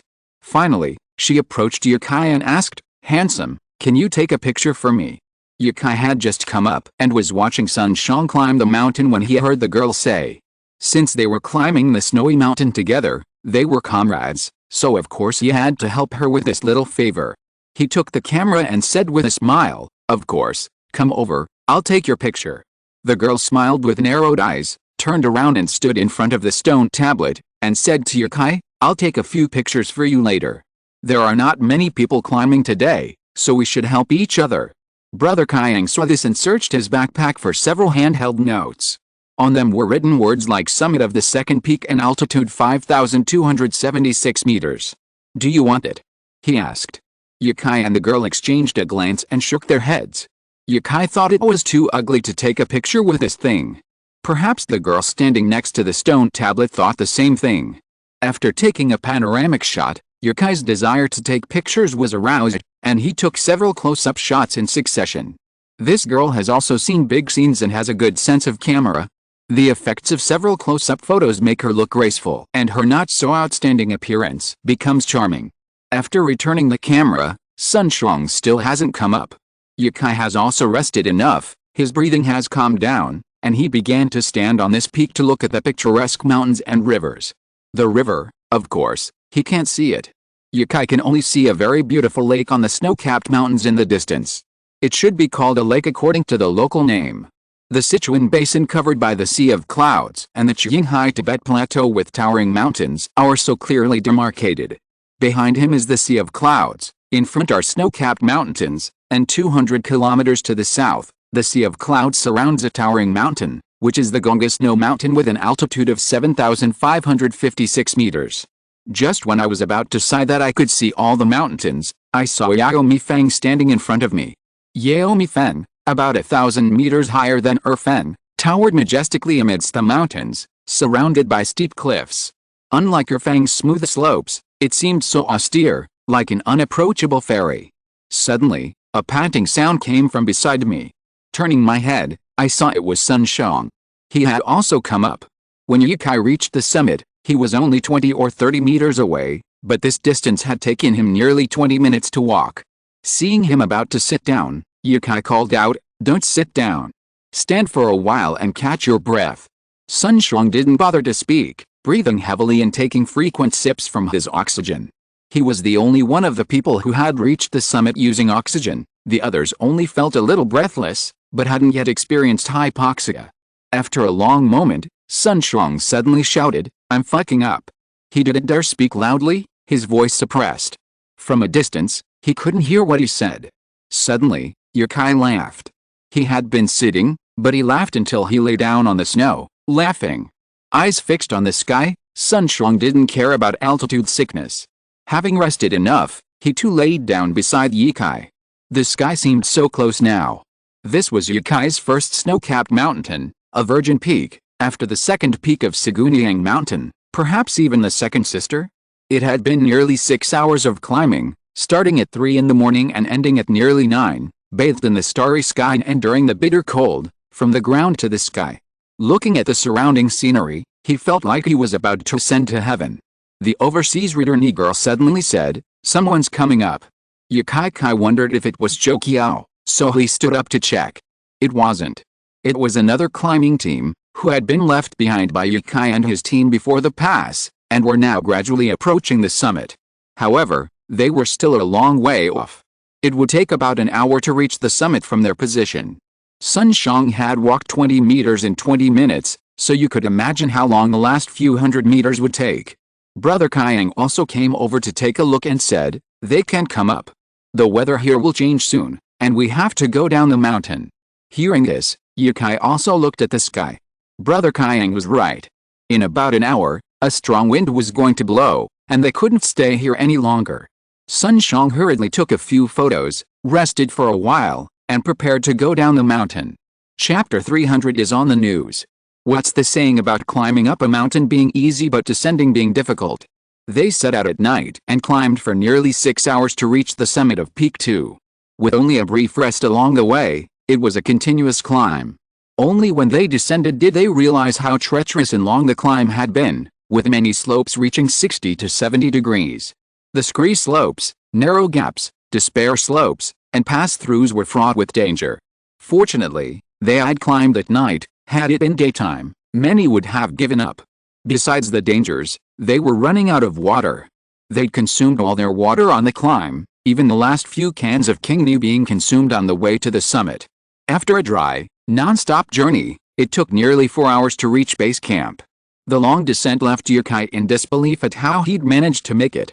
Sun Shuang suddenly perked up after descending, no longer tired, his legs no longer aching. He shouted, "Sihu, Sihu," as he ran towards the tent. Let him be proud. Of the nearly 100 people at base camp yesterday, only 3 had made it back. Sun Shuang had something to be proud of. Hearing Sun Shuang calling her name, Zhou Sihu opened the tent and emerged. She was dressed in thick clothes, a woolen hat, and a mask. Without her mask, she wouldn't have dared leave the tent. Zhou Qiao followed suit. Seeing Yukai and Sun Shuang return, he eagerly asked, "Brother, did you make it to the top?" Zhou Sihu, equally concerned, gazed at Sun Shuang with watery eyes. "Who are we?" "Of course. I took tons of pictures of you." Sun Shuang chuckled triumphantly, making many people grit their teeth in anger. "How abhorrent. You made it to the top, so what are you so proud of?" "Wow, that's impressive." Zhou Qiao was stunned. He knew how difficult mountain climbing could be. He had walked all the way, persevering for ages, but by daybreak he hadn't reached the pass, and had to retreat at the guide's urging. The road was littered with retreating people. He had never imagined Sun Shuang and Yukai would make it all the way to the top. How tiring that must have been. Were these 2 brothers too strong? After resting for 2 hours at camp, they rode Kayang and his friends' horses back home. They could have walked, but no one wanted to at that moment. Zhou Sihu was still dizzy from altitude sickness, and Sun Shuang's feet ached badly. Yukai was just too lazy. Back in town, they found a random hotel and showered. Sun Shuang took Zhou Sihu out to buy altitude sickness medicine, and Yukai went straight to bed. When Sun Shuang returned, he also started catching up on some sleep. Yesterday, everyone had pulled an all-nighter, and no one slept well. Yukai's 3 consecutive hours of sleep were considered good, but Sun Shuang went to bed early, waking up every half hour and taking a long time to fall asleep again. After pulling an all-nighter and being so exhausted from the climb, they were already feeling sleepy. They slept until 5 o'clock in the evening, when Josie knocked on their doors one by one to wake them up. She had been resting in her tent during her stay at base camp and hadn't felt much sleep during the day. When Yukai came out, rubbing his eyes, Sun Shang was already looking for a local restaurant. Yukai wasn't particularly sleepy, but rather just lazy when he had nothing to do. Even when he woke up, he didn't want to get up. "What are we having for dinner?" Yukai asked, stretching. "I heard Tibetan pig is delicious. Let's go get some." Yukai smiled, remembering the pigs he'd seen during his snowy trip. He said to Sun Shang, "Sure, anything's fine." They chatted and laughed as they headed out to a Tibetan restaurant. Josie took off her mask.